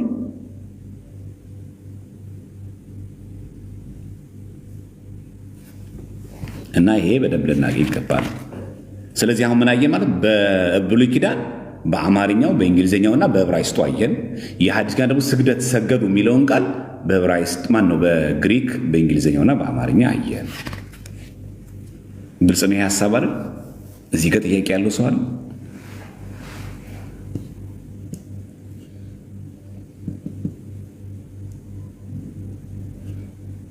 እዚህ ጋር ጥያቄ ያለው ሰው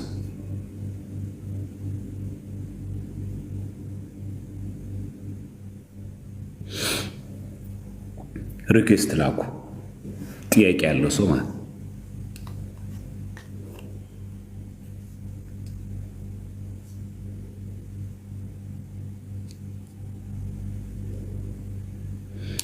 እና ምንድነው የምትረዱት መሰለ? ፕሮቴስታንቲዝም ስንል ባጭሩ ምን ማለት ነው? ጉዳዩ ከእውነት ጋር ሳይሆን እውነትን መቃወም ነው። በቃ ፕሮቴስታንቲዝም ማለት ያ በቃ ጉዳዩ የእውነት አይደለም፣ ጉዳዩ እውነትን መቃወም ነው። የመጀመሪያ ይመጣና ስግደት የሚባል ነገር የለም፣ ስግደት የሚባል የለም ይላል። ይሄው ብላችሁን ስታብራሩ ደግሞ እሺ በአካል ተገልጦ የሰገደ ንገረኝ ይላል። ጉዳዩ ከእውነት ጋር አይደለም። በአካል ተገልጦ ማለት ግን በአካል ሲገለጥ ግን የጸጋ ይቻላል ማለት ነው። ስለዚህ የጸጋ ስግደት የሚባል ነገር አለ። ስለዚህ የጸጋ ስግደት የሚባል ነገር አለ፣ ግን በአካል ሲገለጥ ነው። ስለዚህ በአካል የሚገለጥ ከሆነ ይፈቀዳል። እንደዛ ነው። በነገራችን በአካል ሲገለጥ የታለ የሚለው ሰው እኮ ምን ማለት ነው? ይላል አነጋገር በአካል ሲገለጥ ከሆነ የጸጋ ስግደት ችግር የለውም ነው።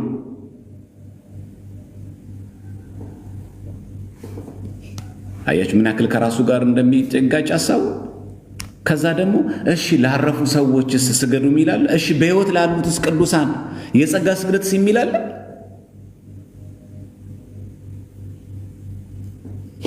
እና ለዚህ ነው እና መሰረታዊ ጉዳይ ልናቅና ልንገነዘብ ይገባል ነው። እሺ ሌላኛው ካረፉ በኋላስ ቅዱሳን ካረፉ በኋላስ ለቅዱሳን ምን ሰግደው ስግደት? እኛ ሲጀመር እረፍት የሚለውን ከዚህ ዓለም መለየት እንጂ ከክርስቶስ መለየት ብለን አናምንም። 4 ነጥብ። አረፍተ ዘመን የገታቸው ተጋድሏቸውን የፈጸሙ ቅዱሳን አይታችኋል። ተጋድሏቸውን የፈጸሙ ቅዱሳን በእግዚአብሔር ዘንድ ሲሄዱ ሕያዋን ናቸው፣ ቅዱሳን ናቸው። ዛሬም በቅዳሴ ጊዜ ባለን እኛ በተጋድሎ ያለን ቸርች ሚሊታንት የሚባለው ቃል ያ በተጋድሎ ያለን እኛ ክርስቲያኖችና ተጋድሏቸውን የፈጸሙ ክርስቲያኖች ቅዱሳን ህብረት ናቸው። ቅዳሴ ላይ የሚገኙት ክርስቶስ በአካል በሚገኝበት በዛ ቅዳሴ በስጋው ደግሞ ነገ በደንብ ወንድሞች ያብራሩና ሪል ኤግዚስተንስ ነው። የክርስቶስ በአካል መገኘት ነው ቅዳሴ ላይ። በዛ ላይ የቅዱሳን ህብረትም አለበት። ኮሚኒየን ኦፍ ሴንትስ ማለት ያ ነው። የቅዱሳን ህብረት አለበት። ስለዚህ ይህ በክርስቶስ የተሻረው ሞት በቅዱሳን ላይ ስልጣን የለውም። ስለዚህ በምድር የነበራቸው ክብር በዛ አያንስም። ምክንያቱም እኛ ሞት በእኛ ዘንድ አይ አለቀ ተቀበሩ በቃ እዚህ ጋር በቃ ምንል አይደለንም። እኔ ምንድነው ልዩነታችን? እኛ ጋር አረፍተ ዘመን ገጥቷቸዋል። አዎ ዘመን ገጥቷቸዋል። አዎ አሁን ቤት ነው ያሉት። ተጋድሏቸውን ፈጽመው በገነት ግን ምንድናቸው እነዚህ ሕያዋን? በቅዳሴ ጊዜስ በአካለ ነፍስ ይገኛሉ። በቅዳሴ ጊዜ እንደዛ ነው። ለእኛም ሉተራውያንም እንደዛ ለሚያምኑት ኢንቮኬሽን ኦፍ ሴንት ወደ ቅዱሳን ድንግል ማርያም አማልጂን፣ ጳውሎስ አማልደኝ፣ ሐዋርያው አትናቴዎ ማነው ጴጥሮስ አማልደኝ ብለው አይጸልዩም እንጂ የቅዱሳን ምልጃ ግን አሁንም በተጋድሎ እንግዲህ አስቡት እንግዲህ ተጋድሏቸውን ፈጸሙ ያረፉትን እንኳን ሉተራውያን አይ በቃ ሞተዋል አይሉ እነሱ ስለኛ ያማልዳሉ ያምናሉ። እሷ ላሳያችሁ መሰለኝ። አይ ቲንክ ጥያቄ ያለው ሰው ካለ እስከዛ ይግባ።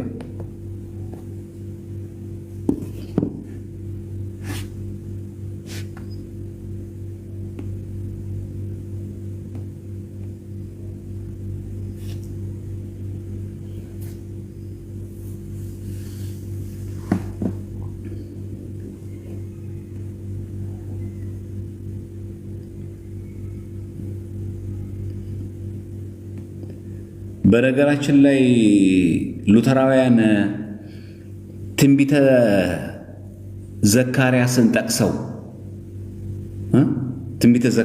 ጠቅሰው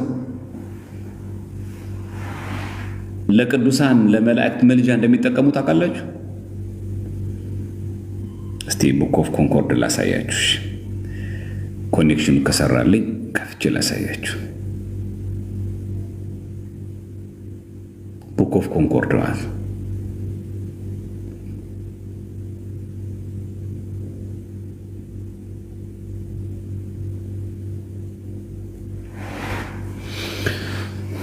ትንቢተ ዘካርያስ 70 ዘመን የተቆጣቸውን የኢየሩሳሌም ከተሞች የማትመራቸው እስከ መቼ ድረስ ነው የሚለው ማለት እሱን አንስተው ቅዱሳን መላእክት ለሰው ልጆች ያማልዳሉ ብሎ ያምናሉ ሉተራውያን ማለት ከሌላ ምናምን እገሌ ያለው ምናምን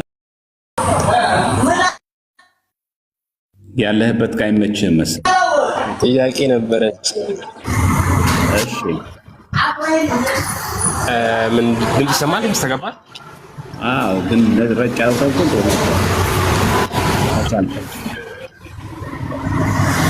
እሺ እንግዲህ የሚቻል ከሆነ ጥያቄ ላቅርብና እሺ የማቴዎስ ወንጌል ምዕራፍ 5 ቁጥር 34 ላይ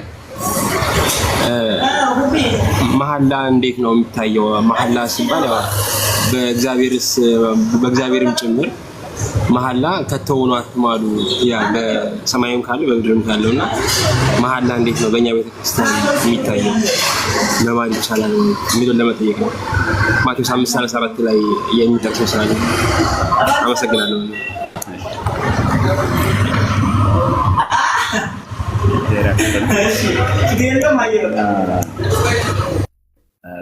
ኔትወርክ እሺ ነፂ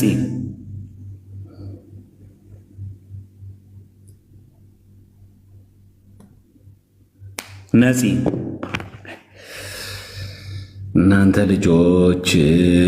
ልጆች እሺ የሉተራውያንን ላሳያችሁ እስቲ።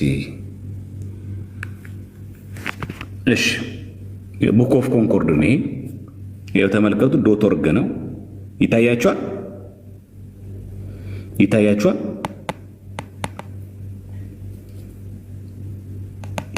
ይሄ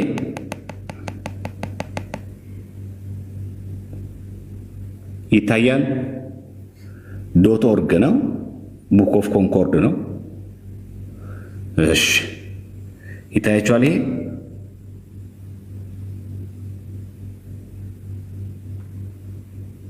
እሺ ሮማን ኮንፊቴሽን በሚለው በዚህኛው አርቲክል ላይ የመጀመሪያው አርቲክል ላይ እንዲህ ይላል። ተመልከቱ። ቢሳይድስ we know from the holy scriptures ከመጽሐፍ ቅዱስ እንደምንረዳው that the angels pray for us መላእክት ስለኛ ይለምናሉ። የማን ነው?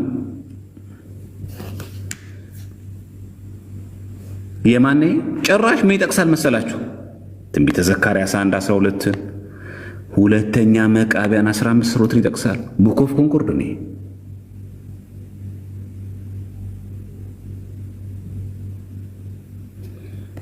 መላእክት ስለማን ይለምናሉ?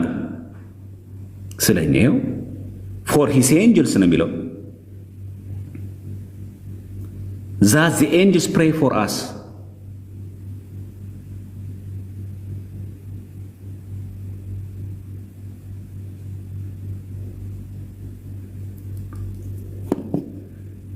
ይታያችኋል፣ ታይቷችኋል በደንብ አይደል? ከዛም እንደሚጠቅሰው ዘካርያስ ትንቢተ ዘካርያስ ምዕራፍ 1 ቁጥር ስንት 12 እስከ ስንት እስከ 13።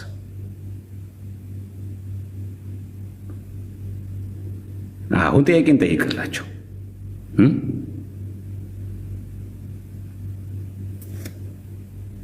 ይሄ ግልጽ ከሆነላችሁ ይሄው ከየት ነው ያሳየኋችሁ? ቡክ ኦፍ ኮንኮርድ ነው። በፔንቴኮስታሎች የቅዱሳን መላእክት ምልጃ ይቀበላሉ?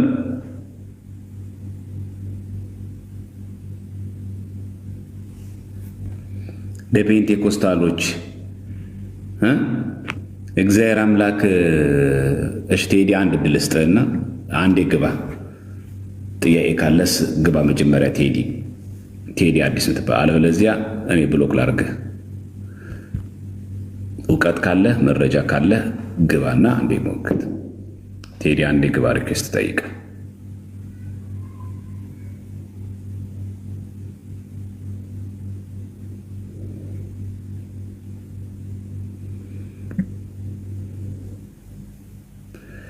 እሺ ማይገባ ከሆነ ይሰናበት አይሻልም? ደህና ሁንልን። ስለመጣህ እናመሰግናለን። እኛ ከእናንተ ጋር ምን አደናቆረን? እሺ ወደ ጉዳዩ ስንገባ አሁን በሉተራ የምናየ ማለት ነው። ቡክ ኦፍ ኮንኮርድ ላይ አርቲክል 21 ላይ ምን አገኘን? ቅዱሳን መላእክት ስለኛ ሚላሉ ያማልዳሉ፣ ይለምናሉ፣ ይጸልያሉ።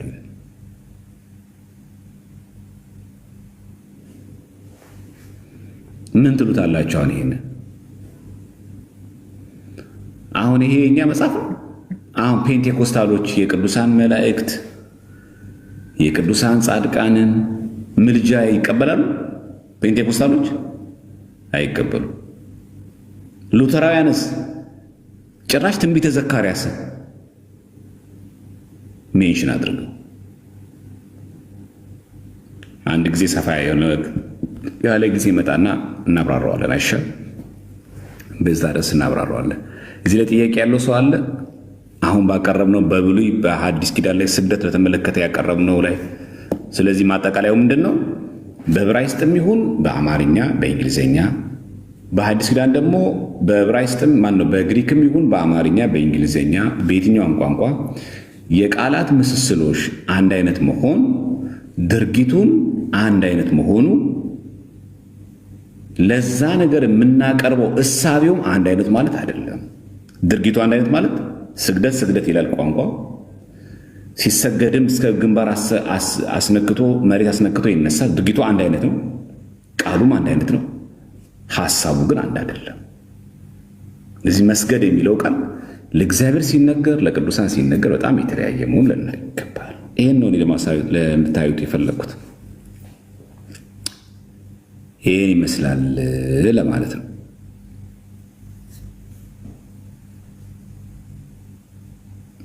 ስለዚህ እኛ ግራ እንጋባም ነው። ስለዚህ ምንም ቃላቶች ላይ እንደዛ የሚሆን ሌላ ትርጉም የሚሰጥና ምን ነገር ካለም እኛ ጋር ምንም ችግር የለብንም። የቃላት ምስስሎች ላይ ማለት ነው። እዚህ ላይ ጥያቄ ያለ ስግደት ላይ እኔ ጥያቄ መጠየቅ ፈልጋለሁ የሚል ሰው ካለ ፕሮቴስታንት ትችላላችሁ።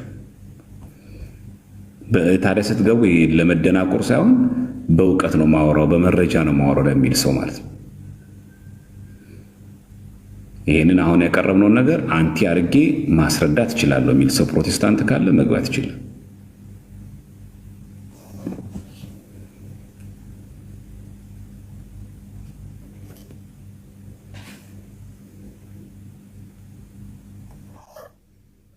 እሺ ሲቲና እንዴት ነሽ? ሰላም፣ እንዴት ዋላችሁ? እግዚአብሔር ይመስገን። እንዴት ነሽ? ከየት ቤተ እምነት ነው? እኔ ኦርቶዶክስ ነኝ። እሺ፣ ከፕሮቴስታንት መስለሽ? አይ አይደለም፣ ኦርቶዶክስ ነኝ።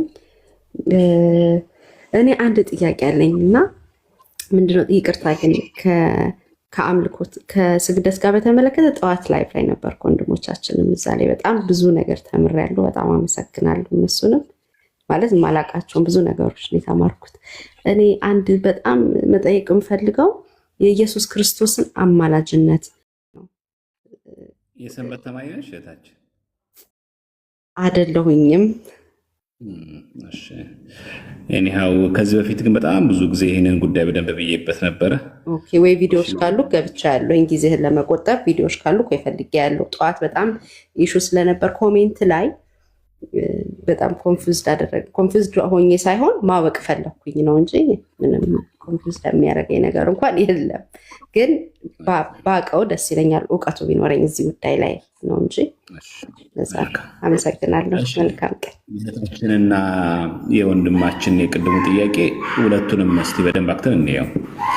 የመጀመሪያው ጥያቄ ወንድማችን ስለ መሐላ ነው። መሐላን በተመለከተ የኛ ቤተክርስቲያን ትምህርት ያለቀለት ነው። ምንድነው እሱ ያለቀለት? አዎ ከሆነ አዎ፣ አይደለም ከሆነ አዎ አይደለም። በቃ አጭር መልስ የሚመለሰው። መሐላ አይፈቀድም። ግን መሐላ የሚፈቀድበት ደግሞ ቦታ ደግሞ አለ። የት? የእምነት ቃልህን ስጥ ተብሎ ፍርድ ቤት የለም? ትዝ ይላችኋል? የእምነት ቃል ስጥ የሚል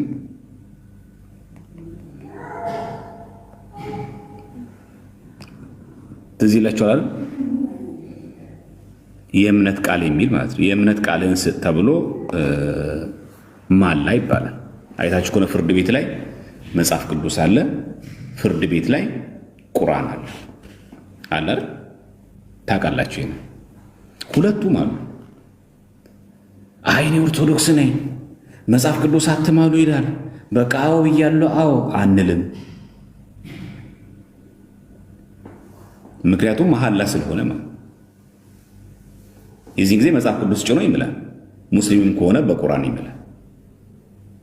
ስለዚህ በቤተክርስቲያናችን በማህበራዊ ጉዳይ ትምህርት ቤት ላይ የትም ቦታ ላይ ገብርኤል ይፍለጠኝ፣ ማርያም እንዲት አድርገኝ፣ ተክለ ሃይማኖት ምስክሬ ነው ብሎ መማል አይፈቀድም። በፍጹም አይፈቀድም። ምንድነው የሚፈቀደው? አዎ ከሆነ አዎ፣ አይደለም ከሆነ አይደለም። ፍርድ ቤት ላይ ሆነ ግን የእምነት ቃልን ስጥ ሲባል ግን አይኔ ኦርቶዶክስ ነኝ እንደው ፍጹም አልበልም ግን አንልም። አሁን ግልጽ ነው ሐሳቡ ወንድማችን?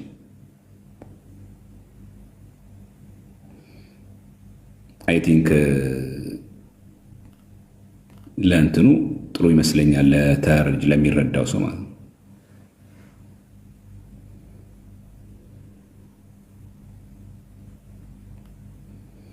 ግራ አትጋቡ ተስፋ አደርጋለሁ።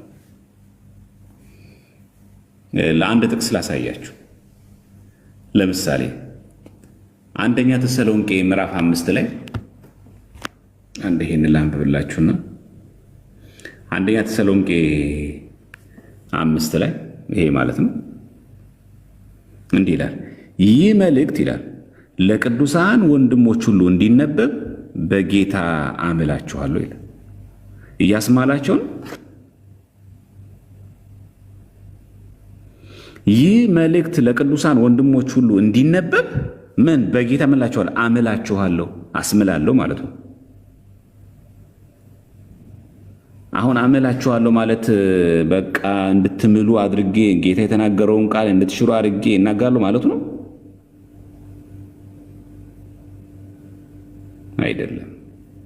ስለዚህ ማማል ማለት እንዳው በቃ መሐላ እንዲምሉ ማለት አይደለም።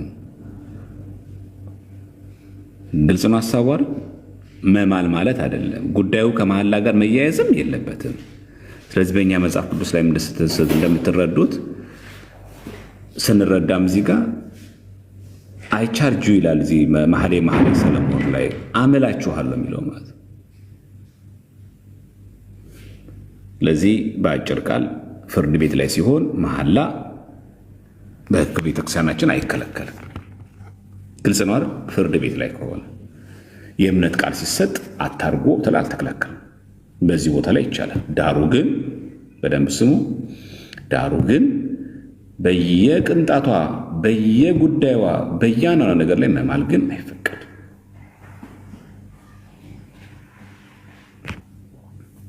ይሄ ያለቀ። ሁለተኛ እህታችን ጥያቄ ክርስቶስ በዚህ ምድር ላይ ተማልሶ ባስተማራቸው ትምህርቶች ያደረጋቸው የማዳን ስራዎች ሪዲማቲቭ ብለን በምንጠራው በዚህ ትምህርቶች ክርስቶስ በዚህ ምድር ላይ ያደረገን የማዳን ስራ ማስታረቅ ሪኮንሲሌሽን ነው የሚባለው። ተደጋጋሚ ጊዜ እንደምንለው አስታረቀን ማለት ጥል ነበር ማለት ነው። ምክንያቱም ሁለት አካላት ታረቁ የሚባሉት መጀመሪያ ተጣልተው ነበር ማለት ነው። ተጣልተው ነበር ማለት መጀመሪያ ፍቅር ነበር ማለት ነው። ፍቅር በሌለበት ሁለት ሰው ተጣሉ አይባልም። መንገድ ላይ የምታገኙ ሰው ሁሉ ተጣላሁት አታውቂውም፣ አያውቅሽም፣ ስለዚህ ትተላለፋላችሁ። ጥል የለም፣ ስለዚህ ታረቃችሁ አይባልም። ጥልም የላችሁ ትውቅም የላችሁማ።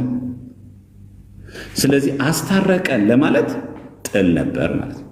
ጥል ነበር ማለት መጀመሪያ ፍቅር ነበር ማለት ነው። ስለዚህ አዳምና ሔዋን በገነት እግዚአብሔር ትእዛዝ አክብሮ የነበሩበት ጊዜ ፍቅር ጊዜ፣ ዕፀ በለስ ሲበሉ ጥል ተከሰተ። ጥሉ ማን ፈጠረ? ሰይጣን። ማንን የከሰተ የፈጸመው? የሰው ልጅ። የእግዚአብሔር ትእዛዝ ሲያፈርስ፣ ትእዛዝ እግዚአብሔርን ሲያፈርስ ጥል ተከሰተ። ይሄን የጥል ግድግዳ ማን አፈረሰው? ክርስቶስ። በምን? በመስቀሉ። ይሄ ምን ይባላል? እርቅ።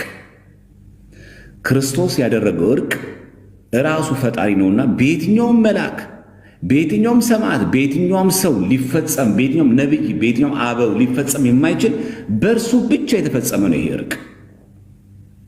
ክርስቶስ ከራሱ ጋር ካስታረቀ የሚለው ሁለተኛ ቆሮንቶስ ይሄን የሚናገር። ይሄ እርቅ አይደገምም። አንዴ በዕለተ ዓርብ፣ በዛ ላይ ይሄ እርቅ አልቆለታል፣ ጥንቅቅሎ ፈጽሞ። በዛ ላይ ይሄ እርቅ የትኛውም ኃጢአት አይሸፍነውም። ይሄማ በጣም ከባድ ኃጢአት ነው። ድጋሚ ክርስቶስ መጥቶ ካልተሰቀለ በስተቀር የምትድንበት አይደለም፣ አያሰኝም። ስለዚህ ክርስቶስ በዚህ ምድር ላይ ተመላልሶ ያስተማረን ያደረገልን፣ በመስቀል ያደረገልን ቤዛነት፣ ማዳን ሪኮንሲሌሽን ብለን እንጠራዋለን። እርቅ ይባላል። ከራሱ ጋር ከባህሪ አባቱ ከአብ ከባህሪቱ ከመንፈስ ቅዱስ ጋር ያስታረቀን እርቅ ይባላል። አንድ የፈጸመው በዕለተ ዓርብ የሚያደርጉትን አያውቁምና ይቅር በላቸው ብሎ ከራሱ ጋር ከባህሪ አባቱ ከአብ ከባህሪቱ ከመንፈስ ቅዱስ ጋር አስታረቀን። የማይደግም አንዴ በማንኛውም ፍጡር የማይከናወን በሱ ብቻ የሆነ ገነትን ያስከፈተ እርቅ፣ ክርስቶስን የምንመስልበት ጸጋ የተሰጠን እርቅ፣ ተደማጭነት ያልነበረው የኛ ጸሎት ግዱፍ የነበረው አናክሰፕተብል የነበረው በግዕዙ ግዱፍ ማለት ያ ውኩፍ አደረገው። አክሰፕተብል ተቀባይነት እንዲሆን አደረገው በመስቀል ሞቱ። ይሄ እርቅ ይባላል። ጥልን በመስቀሉ ገደለ እንዲህ። ስለዚህ የክርስቶስ ያደረገልን የማዳን ስራ ይሄ እርቅ በማንም ያልተደረገ በማንም የማይደረግ ፕላስ የማይደገም ነው። የቅዱሳን ምልጃስ በየጊዜው የሚደጋገም ይሄንን ክርስቶስ በዕለተ ዓርብ ያደረገውን የማዳን ስራ የማይተካ ግን ወደዚህ ክርስቶስ ወደ ያደረገልን ቤዛነት በተለያየ ኃጢአት በዕለት ኃጢአት ስናቆሽሸው የነሱ ቃል ኪዳን ምልጃ ደግሞ ወደዚህ ወደ እውነተኛው እርቅ በተፈጸመልን ወደ ስጋው ደግሞ እንድንመጣ የሚያግዝ ነው የቅዱሳን ምልጃ። ስለዚህ ክርስቶስ አስታረቀን ነው። ንስሐ ገብተን ስጋው ደግሞ ስንቀበል ኃጢአት የሰራን ሰዎች ያኔ በመስቀል ሞቱ ያደረገልን ማዳንን ረስተን በኃጢአት ስንቆሽሽ ዛሬም ይቅር ይላል፣ ዛሬም ይራራል። ዛሬም ስንመጣ የሚራራልን ሊቀ ካህናት አለ የሚለው ይሄንን። ትላንት ሞቼ የለ ትላንት ሰቅዬ ነበር እንደዛ ዋጋ ከፍዬ የለ 6666 ግርፋት ተገርፌ እንዴት ይህን በደል ትበድላለህ አይልም። ዛሬም በንስሐ እንኳን ስትመለስ እሺ እያለ ይቀበልሃል። አልሰለቸም፣ ደከመኛ አሁንስ አላለም። አሁንም በምሕረት አይኖቹ ይመለከትሃል፣ አሁንም ይመለከትሻል። እኛ ከሰለቸን እንጂ እኛ ከደከመን እንጂ እሱ አይልደከመም። በዛ ነው ይራራልናል ደግሞ። አዎ ደክማችሁ ነው ይራራል። አይደል? በድካማችን የማይራራ ሊቀ ካህናት የለም የሚለው ይሄን ይራራል። ያ ማለት ነው ደክመን ኃጢአት ሰርተን ወደሱ ስንመጣ በምሕረት አይኖች ይመለከት። ዞር በይ አንቺ ደግሞ አይንሽን አፍጥተሽ ትመጫለሽ አይልም። በእውነተኛ ንስሐ እንምጣ እንጂ አይከለክለንም። እሺ በጎ ብሎ ይሰማናል፣ ያዳምጠናል፣ በምሕረት አይኖቹም ይመለከተናል። ስጋው ደግሞ ስንቀበል ይታረቀናል እንጂ ክርስቶስ በመስቀል ተሰቅሎ ያደረገውን ማዳን እርቅ ምልጃ ብለን አንጠራውም። አሁን ክርስቶስ አብ ቀኝ ሆኖ ያማልዳል ብለንም እኛ አናምነው። ምልጃ የሚባል ነገር እኛ ጋር የለም። እሱኛ ብለው እርቅ ነው፣ ማስታረቅ፣ ሪኮንሲሌሽን በማንም ፍጡር የማይደረግ ማንም ፍጡር ማድረግ የማይችል የማይደገም አንዴ ለዓለም የተከፈለ ቤዛነት ማስታረቅ። የቅዱሳን ግን በየጊዜው ይደጋግማል። ዛሬ ድንግል ማርያም ታማልዳለች፣ ነገም ታማልዳለች፣ ከነገ ወዲያም ታማልዳለች፣ በኋላም ታማልዳለች። የቅዱሳን ምልጃ እስከ ዕለተ ምጽአት ድረስ ይቀጥላል። ምን ማድረግ ነው? ወደ ድህነት ለምናደርገው ጉዞ ማገዝ። ይህን ደግሞ ዕብራውያን መልእክቱ ሐዋርያ ቅዱስ ጳውሎስ ምንድን ያለን? ዕብራውያን 1:14 ላይ ምን የሚል ቃል እናገኛለን? ሁሉም መዳንን ይወርሱ ዘንድ ስላላቸው የሚላኩ የሚያገለግሉ መናፍስት አይደሉምን ይላል። ስለዚህ ቅዱሳን ምንድን ያደርጉታል? ማገዝ። ያ በክርስቶስ ሞት ያገኘነው ማዳን እንዳናጣው ማገዝ። ኧረ ተባካችሁ ተመለሱ፣ በኃጢአት ወድቅ ያለው እንደዚህ አድርገህ እኮ ንስሐ ግባ። ታዲያ ይኸው አለው እኔ ቅዱስ ሚካኤል ይለናል፣ እኔ ይኸው ቅዱስ ገብርኤል አለው፣ ይኸው እኔ እናቱ ድንግል ማርያም አለው። ላይዞ በርታ እንጂ የጌታዬን ስጋው ደግሞ ተቀበል እንጂ ይኸው ንስሐ አለልህ አይደል እንዴ? ቄስ ጋር ግባ፣ አስቀድስ፣ ስጋው ደግሞ ማገዝ እንጂ የክርስቶስን አዳኝነት፣ የክርስቶስን ቤዛነት፣ የክርስቶስን ሞት ተክቶ ያለ የቅዱሳን ምልጃኛ የለንም። ሚስጥራትን የሚተካ ቅዱሳን ምልጃኛ የለንም። ባጭሩ ይሄን ይመስላል። ስለዚህ የቅዱሳን ምልጃ ምን ማድረግ ነው? ማገዝ። ያው ዕብራውያን 1:7 ላይ ወንድሞች እየጻፉ ያሉት የሚለው ወንድማችን ፖስቶላችኋል። ለሁሉም መዳንን ይወርሱ ዘንድ ነው የሚለው። መዳን ውርስ ተባለ። ስለዚህ ሁላችን መዳን እንወርስ ዘንድ የሚላኩ ከዛ የሚያገለግሉ፣ ማገለገል ማለት መረዳት ማለት ማገዝ ማለት ነው። መናፍስት አይደሉም፣ ምን ማገዝ ነው። በቃ በርቱ፣ ጠንክሮ፣ አይዟችሁ፣ ወደ በሩ ግቡ፣ ወደ ክርስቶስ። እኛ ቅዱሳን እኮ በአማላጅነታችን እኮ እናንተን ማገዝ ነው፣ መራዳት ነው። ቅዱሳን በአማላጅነታቸው እንዲህ ሲያደርጉ እኛ ወደ ስጋው ደግሞ ስንቀርብ ምን ያደርጋል? ስጋው ደግሞ ስንቀበል ክርስቶስ ደግሞ በስጋው ደግሞ ይታረቀናል። መናፍስት ማለት ረቂቅ ማለት ነው። መንፈስ ረቂቅ፣ መናፍስት ብዙ ቁጥር፣ ረቂቃን ያለው መላእክት ናቸው። መናፍስት ያለው ረቂቃን ናቸው፣ መላእክት ነው ለመግለጽ ነው፣ አጋንንትን ሳይሆን። ቅዱሳን መላእክት በሰው አይን ስለማይታዩ ረቂቃን ስለሆኑ፣ ረቂቃን ማለት በተዘጋ ቤት መግባት ይችላሉ። ለምሳሌ የፀሐይ ጨረር መስታወትን ሳይሰብረው ማለፍ አይችልም? ይችላል። የፀሐይ ጨረር በር መስኮት ብንከፍት መስታወቱም መስበር ሳያስፈልገው ሳትሰብረው ያቺ ፀሐይ ብርሃን በጥሳ ትገባለች አይደል? መላእክት ልክ እንደዛ ናቸው። አንዱ መልአክ በአንዱ መልአክ ውስጥ ማለፍ ይችላል። ዛትማጅ በጣም ረቂቃን ናቸው። መናፍስት ያሉ ለዚህ ነው፣ ረቂቃን ለማለት ነው።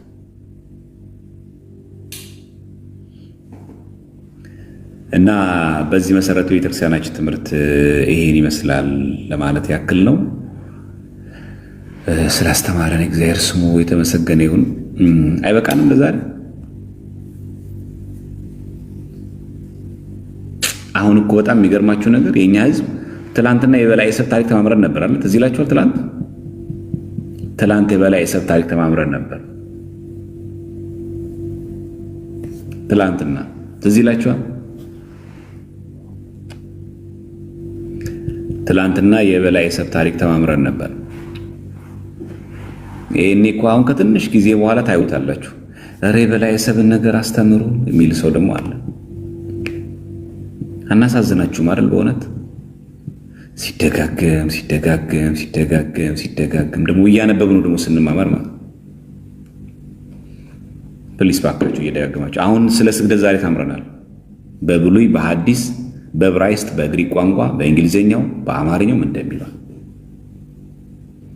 አሁን ተመልሶ ደግሞ ስለ ስግደት እባካችሁ በደንብ አስተምሩ እንደሚለው ይሄን ነገር እባካችሁ ለማስተካከል ሞክሩ። ነገ እኮ እናንተም ትልቅ ሰው ትሆናላችሁ አይደል? ትልቅ ሰው ኔሴንስ ነገ ሌላ ህይወት መጀመር፣ ማደግ፣ መውለድ፣ ጎረቤት ማፍራት፣ ሰው ማፍራት ይኖራል። ስራ ቦታ እኮ ትጠየቃላችሁ። የዛን ጊዜ እኔ እንጃ ነው የምትሉት እናንተ።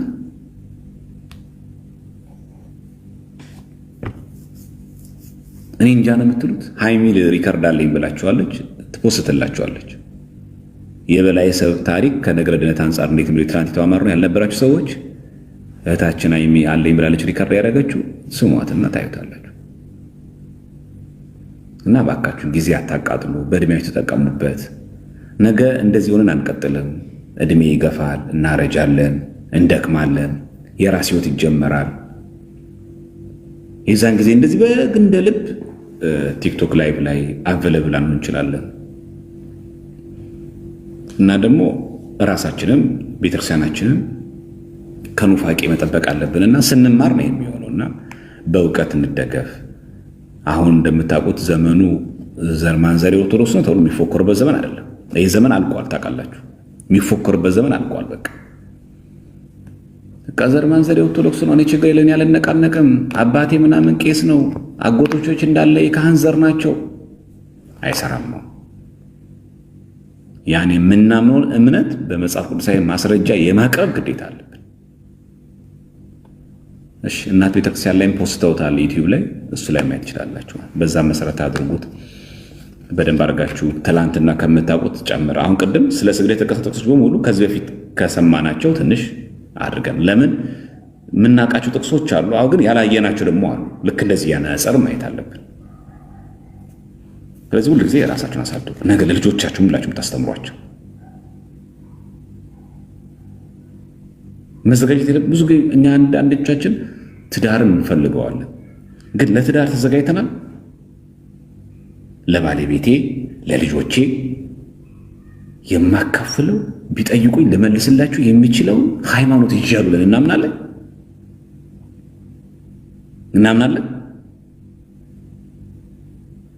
ብቁ እኮ መሆን አለበት። ሰው ብቁ የሚሆን እኮ በእድሜ ብቻ አይደለም፣ በኢኮኖሚና በማቴሪያል ምናምን በቁሳቁስ እኮ አይደለም።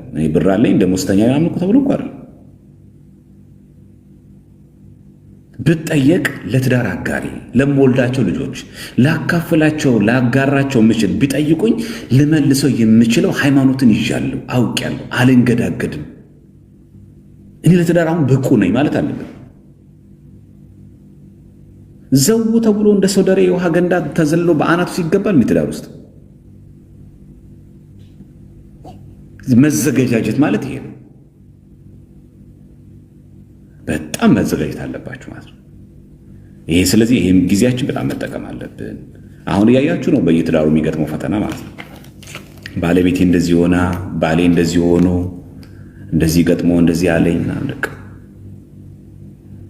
እና የዚህ ሁሉ ምንጮች ችግሮች ምንድናቸው የሚሆኑት? እኛ ለዛ ነገር ዝግጁ ሳንሆን ብቁ ሳንሆን እንመጣለን። እንዳታስረዳት አንተ በቂ እውቀት የለህም፣ አንቺ እንዳታስረጂው በቂ እውቀት የለም፣ መሀል ላይ እንተላለፋለን ማለት ነው። እና በሚገባ ለማወቅ ዘመኑ በጣም እየፈተነ ስለመጣ በየቦታው ስለገባ ምንፍቅና ክደትም ራሳችን በደንብ ማወቅ አለብን ለማለት ያክል ነው። ይሄ ለሁላችሁ የሳለ መስጠት ነው። እግዚአብሔር ያክብርልን፣ እግዚአብሔር ይስጠልን። በእውነቱ እስቲ ያብስራ ይለኛ። እሺ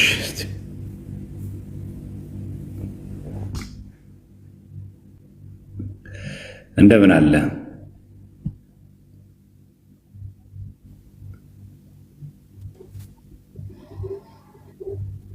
እሺ ሰላም ነው። እግዚአብሔር ይመስገን። እንዴት ነህ? እግዚአብሔር ይመስገን። እግዚአብሔር ይመስገን። እሺ ወንድማችን ከየት ቤተ እምነት ነው? ከኦርቶዶክስ ነኝ። እሺ ጥያቄ ቆላሲስ ምዕራፍ 4 ላይ እዚህ ያለችው መልእክት ወደ ሎዶቅያ ትነበብ እና ደግሞ ሎዶቅያ ያለችው መልእክት ደግሞ እናንተ አንቡ ይላልና ወደ ሎዶቅያ ሰዎች የሚል መልእክት አሁን የት አለ ብዬ ነው። እና እሱ ነው የኔ ጥያቄ። እሺ የቱ ጋር ነው? ቆላሲስ ስንት ላይ ነው? ቆላሲስ 4 መጨረሻው ላይ። እሺ ቆይ ላውጣት። ኦኬ 4:16 ላይ አይደለ? 4:16 ይህችም መልእክት በእናንተ ዘንድ ከተነበበች በኋላ የቆላሲስ ማለት ነው በሎዶቅያ ሰዎች ማህበር ደግሞ እንድትነበብ አድርጉ። ከሎዶቅያም የምትገኘው መልእክት ደግሞ እናንተ ደግሞ አንብቡ። ያ ማለት በሎዶቅያ የጻፋት መልእክት አለች ማለት ነው ጳውሎስ። አሁን ይህንን በደንብ አክተን ምርምር ብናደርግበት ያ ማለት የቀደምት አባቶችን መልእክት ብናነብበት እናገኘዋለን ማለት ነው። ይሄ አይነት መልእክቶች ማለት ነው። ምክንያቱም ጳውሎስ ምንድን ያደረገው ለሎዶቅያ ቤተክርስቲያን የጻፋት መልእክት አለች። ያችን መልእክት ለቆላሲስ ሰዎች፣ የቆላሲስ ደግሞ ለሎዶቅያ ማለት ነው። ስለዚህ ተጨማሪ ከዚህ ጋር የተያያዘ የቤተክርስቲያን አባቶች ምንጭ የሰጡት ነገር ካለ ተጨማሪ ይዤ እቀርባለሁ፣ ሌላ ጊዜ ማለት ነው። በደንብ ይዤ እቀርባለሁ። ግን ምንድነው ጭብጡ? ዋናው ሎዶቅያ ያለች ቤተክርስቲያን የተጻፈላቸው መልእክት አለ፣ ለቆላሲስ ሰዎች የተነበበ መልእክት አለ። ስለዚህ የቆላሲስ ሰዎች መልእክትን የሎዶቅያ መልእክት ተነበበላቸው። ልክ እናንተ ሄዳችሁ ደግሞ ይህንን መልእክት ለሎዶቅያ ደግሞ ወደ እናንተ እንዲነበብ የሚል ነው። ስለዚህ የሎዶቅያ ሰዎች ግን የላካት መልእክት ግን የት ትገኛለች የሚለውም የተለያዩ ቤተክርስቲያን አባቶችን ቪው ይዤ ልመጣለሁ እቀርባለሁ ለሚቀጥሉ ጊዜ ማለት እሱን ፈልገው ከሆነ ማለት የሎዶቅያ መልእክቱ ምንድን ነው የሚለው። እና አንድ ጥያቄ እንትን ልበል። አንድ እንትን ነው ኢየሱስ ምልጃ ላይ ነው እና ስሰማ አንዳንድ ሰዎች አሁን ኢየሱስ ስለኛ ይታያል ብለው የሚያቀርቡት ጥቅስ ዕብራውያን 9 ላይ ያለው ነው እና ክርስቶስ በእጁ ወደ ተሰራች የእውነተኛይቱ ምሳሌ ወደምትሆን ቅድስት አልገባምና ነገር ግን በእግዚአብሔር ፊት ስለኛ አሁን ይታይ ዘንድ ወደ ሰማይ ገባ እና ያው መታየት ነው ምልጃው ይላሉ። እና መታየት በእኛ ቤተክርስቲያን ምልጃ ነው ወይ የሚለውን ጥያቄ ነው ጠይቅ ፈለኩት። በቃ ባጭሩ አይደለም። በምን እንደምናውቀው ይሄንን በዚህ በአንደኛ ጴጥሮስ 4:18 ላይ ጻድቅ በጭንቅ የሚድን ከሆነ ይላል አመፀኛውና ኃጢአተኛው ወዴት ይታይ ዘንድ አለው ሲል አመፀኛውና ኃጢአተኛው ወዴት ያማልድ ዘንድ ማለት ነው ይታይ ዘንድ ስለሚል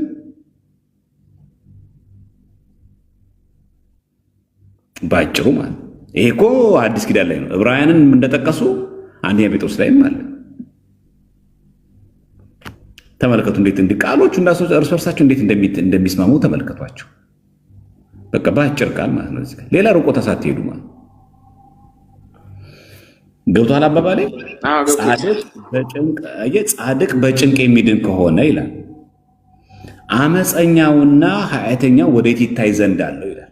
ወዴት ይታይ ዘንድ ስለሚል እንዴት አድርጎ ያማልድ እንደሆነ ማለት ነው። ኃጢአተኛ ነውም ደግሞ እኮ አመፀኛ። ስለዚህ መታየት ማማለድ ማለት አይደለም። እና ቃሉ ራሱ ሲጀምር የወርድ ጉዳይ። ስለዚህ አሁን ወዴት እንሄዳለን? መጀመሪያ ጥያቄውን እነሱ የሚያቀርቡትን ነገር ዲስፕሩፍ ታደርግና ከዛ ዕብራውያን መልእክት ታዲያ ምን ለማለት ፈልጎ ነው? አይ ኔክስት ይመጣል። መጀመሪያ ይሄ ሐሳብ ልክ እንደ ኮንፊደንስ ሲያቀርቡትና መታየት ማለት ምልጃ ለማለት ነው ብሎ ሲመጡ መጀመሪያ ይሄንን ሐሳብ መጀመሪያ ከዚህ መኮፈስ ውረድ፣ ከዚህ ትርጓሜ መጀመሪያ ውረድ እና መጀመሪያ የዚህ ቃል ትርጉም ተረዳ። ወዴት ይታይ ዘንድ አለው ማለት አመፀኛና ኃጢአተኛ ያማልዳል ማለት ነው። እነሱ ደግሞ ይሄን አይቀበሉም። ስለዚህ ኮንቴክስቹዋል ሚኒንጉ ነው የሚሉን መቼስ እንጂ ስትባል እንደዛ ከሆነ እናውራው እንጂ መታየት ምልጃ ነው መጽሐፍ ተብሎ አይደመደምም። እንደዛ አይደረግም። እና መታየት ግን ምን ለማለት ተፈልጎ ነው? ባጭሩ ቃሉ ለመናገር የተፈለገው ምህረተ እግዚአብሔር፣ ያ ማለት የእግዚአብሔር ምህረት ማለት የአብም የወልድም የመንፈስ ቅዱስ ማዳን የእግዚአብሔር ነው። እንዳትረሱ፣ ማዳን የእግዚአብሔር ነው። አብም ወልድም መንፈስ ቅዱስ የሚያድን እግዚአብሔር። ቤዛነት ግን ለወልድ እንሰጣለን። ምን ማለት ነው? በተለየ አካሉ በስጋ ማርያም ተገልጾ ሞቶ ስላዳነ አብ አይደለማ የተሰቀለልን የሞተው መንፈስ ቅዱስ አይደለማ ተሰቅሎ የሞተው ከሶስቱ አካላት ስጋ የለበሰው ወልድ አካላዊ ቃል ክርስቶስ። ስለዚህችን ቤዛነት የምትለዋን ቃል ለወልድ ብቻ ስትናገር፣ በተረፈ ግን ማዳን መጠበቅ፣ ይህንን ዓለም ማዳን የማን ስራ ነው? የእግዚአብሔር ስራ። ለዚህ እኮ ነው እግዚአብሔር አንድያ ልጁን እስኪሰጥ ድረስ ዓለሙን እንዲወዷል። ማን ወደደን? አብም ወልድም መንፈስ ቅዱስ። ማን ያዳነን? አብም ወልድም መንፈስ ቅዱስ። ማዳን የእግዚአብሔር ነው፣ የሶስቱም ነው። ቤዛነት ማን የተሰቀልን ስንል ግን አብም ወልድም መንፈስ ቅዱስ ማለት ነው። ማን የሞተልን ስንባል አብም ወልድም መንፈስ ቅዱስ ማለት ከሶስቱ አካል አንዱ አካል ወልድ ኢየሱስ ክርስቶስ ከድንግል ማርያም ከስጋዋ ስጋ ከነፍሷ ነፍስ ነስቶ ተወልዶ ተሰቅሎ ሞቶ አዳነ ለምናከር ለማባቸው። እዚህ መታየት ማለት ምን ማለት ነው? ይህ ገነት ሊያስገባ የሚችል ድነትን ሊያሰጥ የሚችል የማን ቤዛነት ነው? የክርስቶስ። በምን ተገኝቷል? አሁን በአዲስ ኪዳን በስጋው ደግሞ የሚታይ ማለት ያ ሰርቲ። ልክ አሁን ለምሳሌ ከዚህ አሜሪካ ስትሄድ ምን ይታያል? ቪዛ። ያ ቪዛ ምን የሚያደርግ ነው? አሜሪካ ስትገባ ትክክለኛ ቪዛ ተመቶልን አሜሪካ ሊያስገባህ የሚችል መሆኑን ማረጋገጥ። ልክ እንደዛ ሁሉ መንግሥት ሰማያት የምታስገባን ቪዛችን ስጋ ወደሙ ናት። ይታያል ማለት ያ ይሄማ ስጋ ወደሙ የተቀበለ ነው፣ ይግባ ወደ ቤቱ ወደ ጌታው ደስታ ይግባ። ቪዛ ያስፈልጋል ማለት ያ አምኖ የተጠመቀ የቆረበ ሰው ስጋ ወደሙ የተቀበለ ሰው ልክ 6ቱን ቃላት ወንጌል ፈጽሞ የተቀበለ ይታያል። የታየው ምኑ ነው? ይታይላል ማለት ነው። ያን ስጋው ደግሞ ነው የተቀበልከው። ስጋው ደግሞ ስትቀበልስ እኔ ከስጋው ሆናለሁ እሱ ደግሞ ከኔ ጋር ይሆናል ብሏል። ስለዚህ አሁን በእኛ ውስጥ የሚታየው ማን ነው? እርሱ ክርስቶስ። ከዚህ ይታይላል የሚለው ቃሉ ባጭሩ የሚናገረው ትርጉም ምንድን ነው?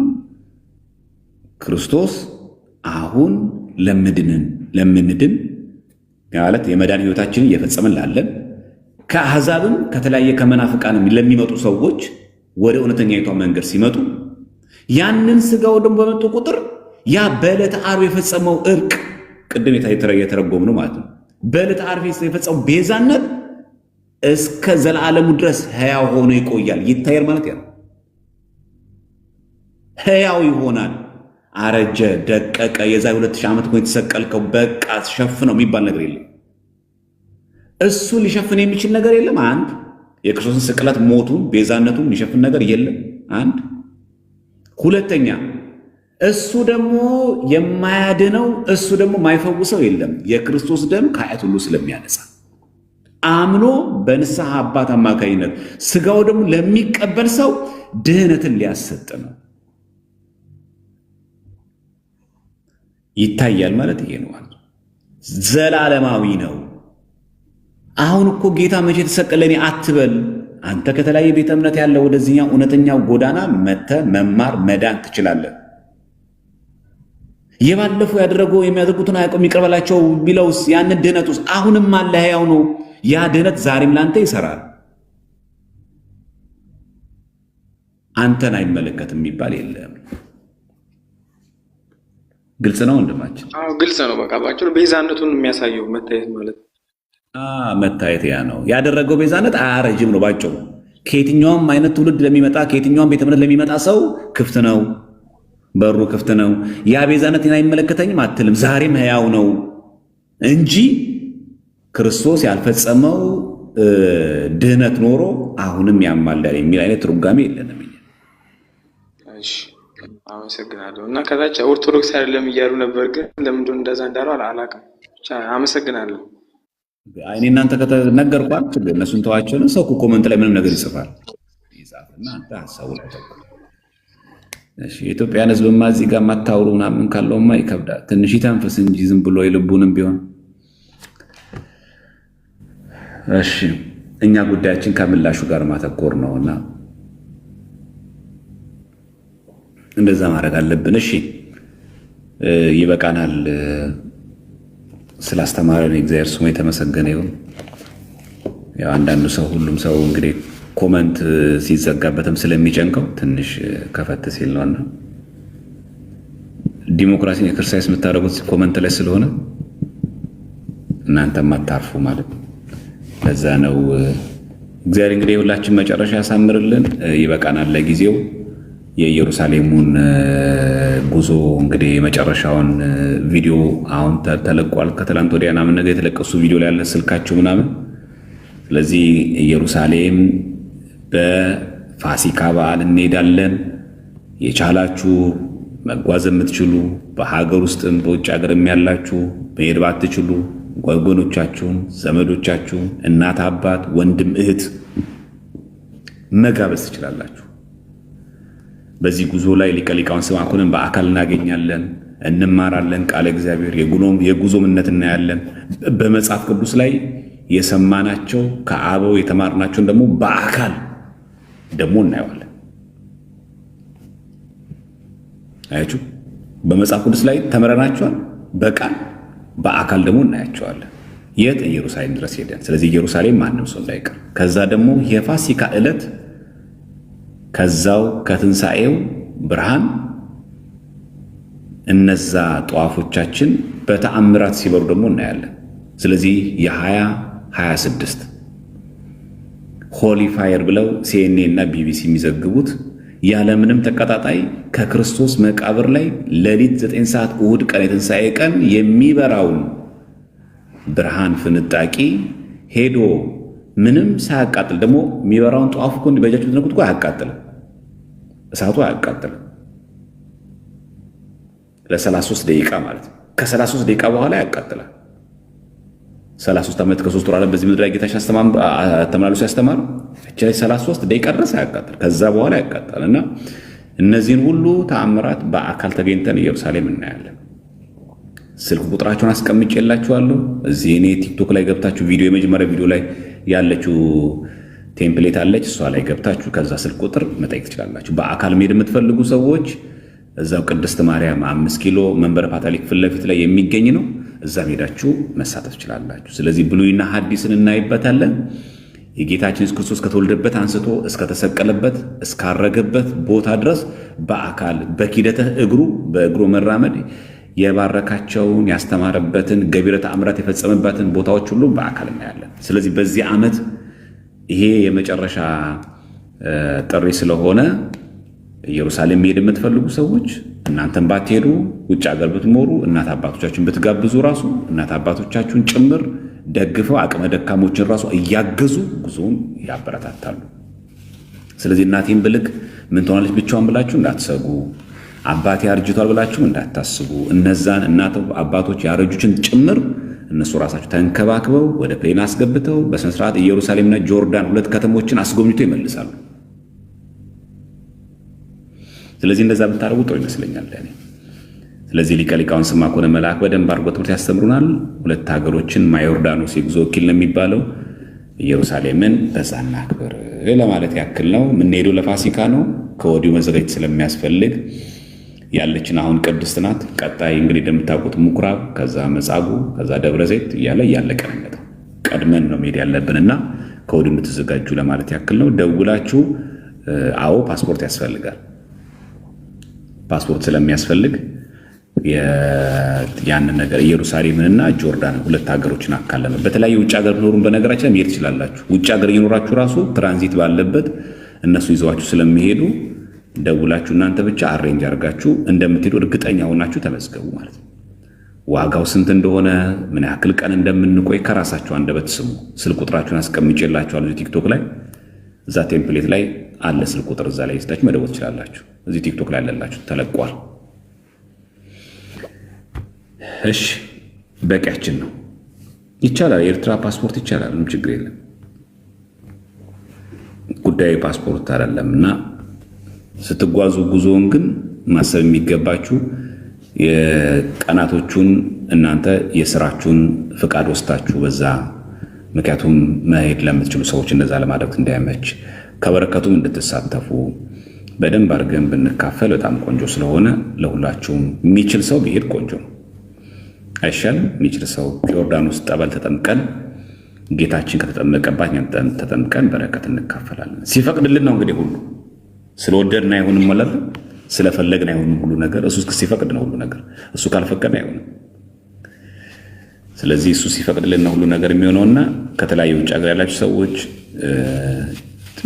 መሄድ ትችላላችሁ። ከአውሮፓ አሜሪካ ያላችሁ፣ እንግሊዝ ያላችሁ፣ ካናዳ ያላችሁ፣ በየትኛውም ሀገር ያላችሁ ሰዎች እዚህ ጉዞ ለመሳተፍ ትችላላችሁ። እንዴት ከዛ መጥቼ ገና ወደ ኢትዮጵያ መምጣት አይጠበቅባችሁ። እንዴት እንደምትጓዙ እነሱ ይነግሯቸዋል። በዚህ ስልክ ቁጥር ብቻ ደውላችሁ አሬንጅ አድርጉ። ስለዚህ በየትኛውም የዓለም ክፍል ያላችሁ ሰዎች እዚህ ጉዞ ለመሳተፍ ኢትዮጵያ መታችሁ ምናምን እንድትሄዱ አይደለም የሚደረገው ማለት ነው። ስልክ ቁጥራቸው እዚህ እኔ ቲክቶክ ላይ ያለላችሁ ገብታችሁ የተለቀቁ ቪዲዮዎች አሉ። በእኔ ቲክቶክ ላይ አሁን እዚህ መጨረሻ የለቀቁት ማለት ነው። ስትገቡ ገና የምታገኙት እሱ ነው። ቴምፕሌቷ ላይ ያለላችሁ ባዮ ላይ ሳይሆን የሰማችሁ አለ ባዮ ላይ ሳይሆን እዚህ ቲክቶክ ላይ ያለው የመጀመሪያው ቪዲዮ ገና እንደገባችሁ የምታዩት እሱ ነው ማለት ነው። በዛ መጓዝ ትችላላችሁ። አሬንጅመንት እንዳትረሱ፣ ራሳችሁን አዘጋጁ። ከተለያየ የዓለም ክፍል ሆናችሁ መራመድ መሄድ የምትችሉ መሆናችሁ እንድታውቁት ለማከል አንዳንድ ሰዎች ውጭ ሀገር ስለመኖሩ እንዴት አደርጋሉ የሚል ሰው ስላለ ውጭ ሀገር መኖሩ የሚከብደው ነገር የለም ለማለት ፈልጌ ነው። እንግዲህ እንደ ሁኔታችን ደግሞ እንቀጥላለን ማለት ነው። እግዚአብሔር መጨረሻችን ያሳምርልን። ክርስቲያኖች እንግዲህ ነገ ሮብ ቀን ነው። ነገ ደግሞ እግዚአብሔር ከፈቀደ ከቅዳሴ መልስ እንደዚሁ እንቀጥላለን። ማናችንንም ከቁጥር ያጉድለን፣ የሁላችን መጨረሻ ያሳምርልን። ሁላችንም ከነማተባችን ለክቡር ሞት ያብቃን። ወስብሐት ለእግዚአብሔር። ደህና እደሩ።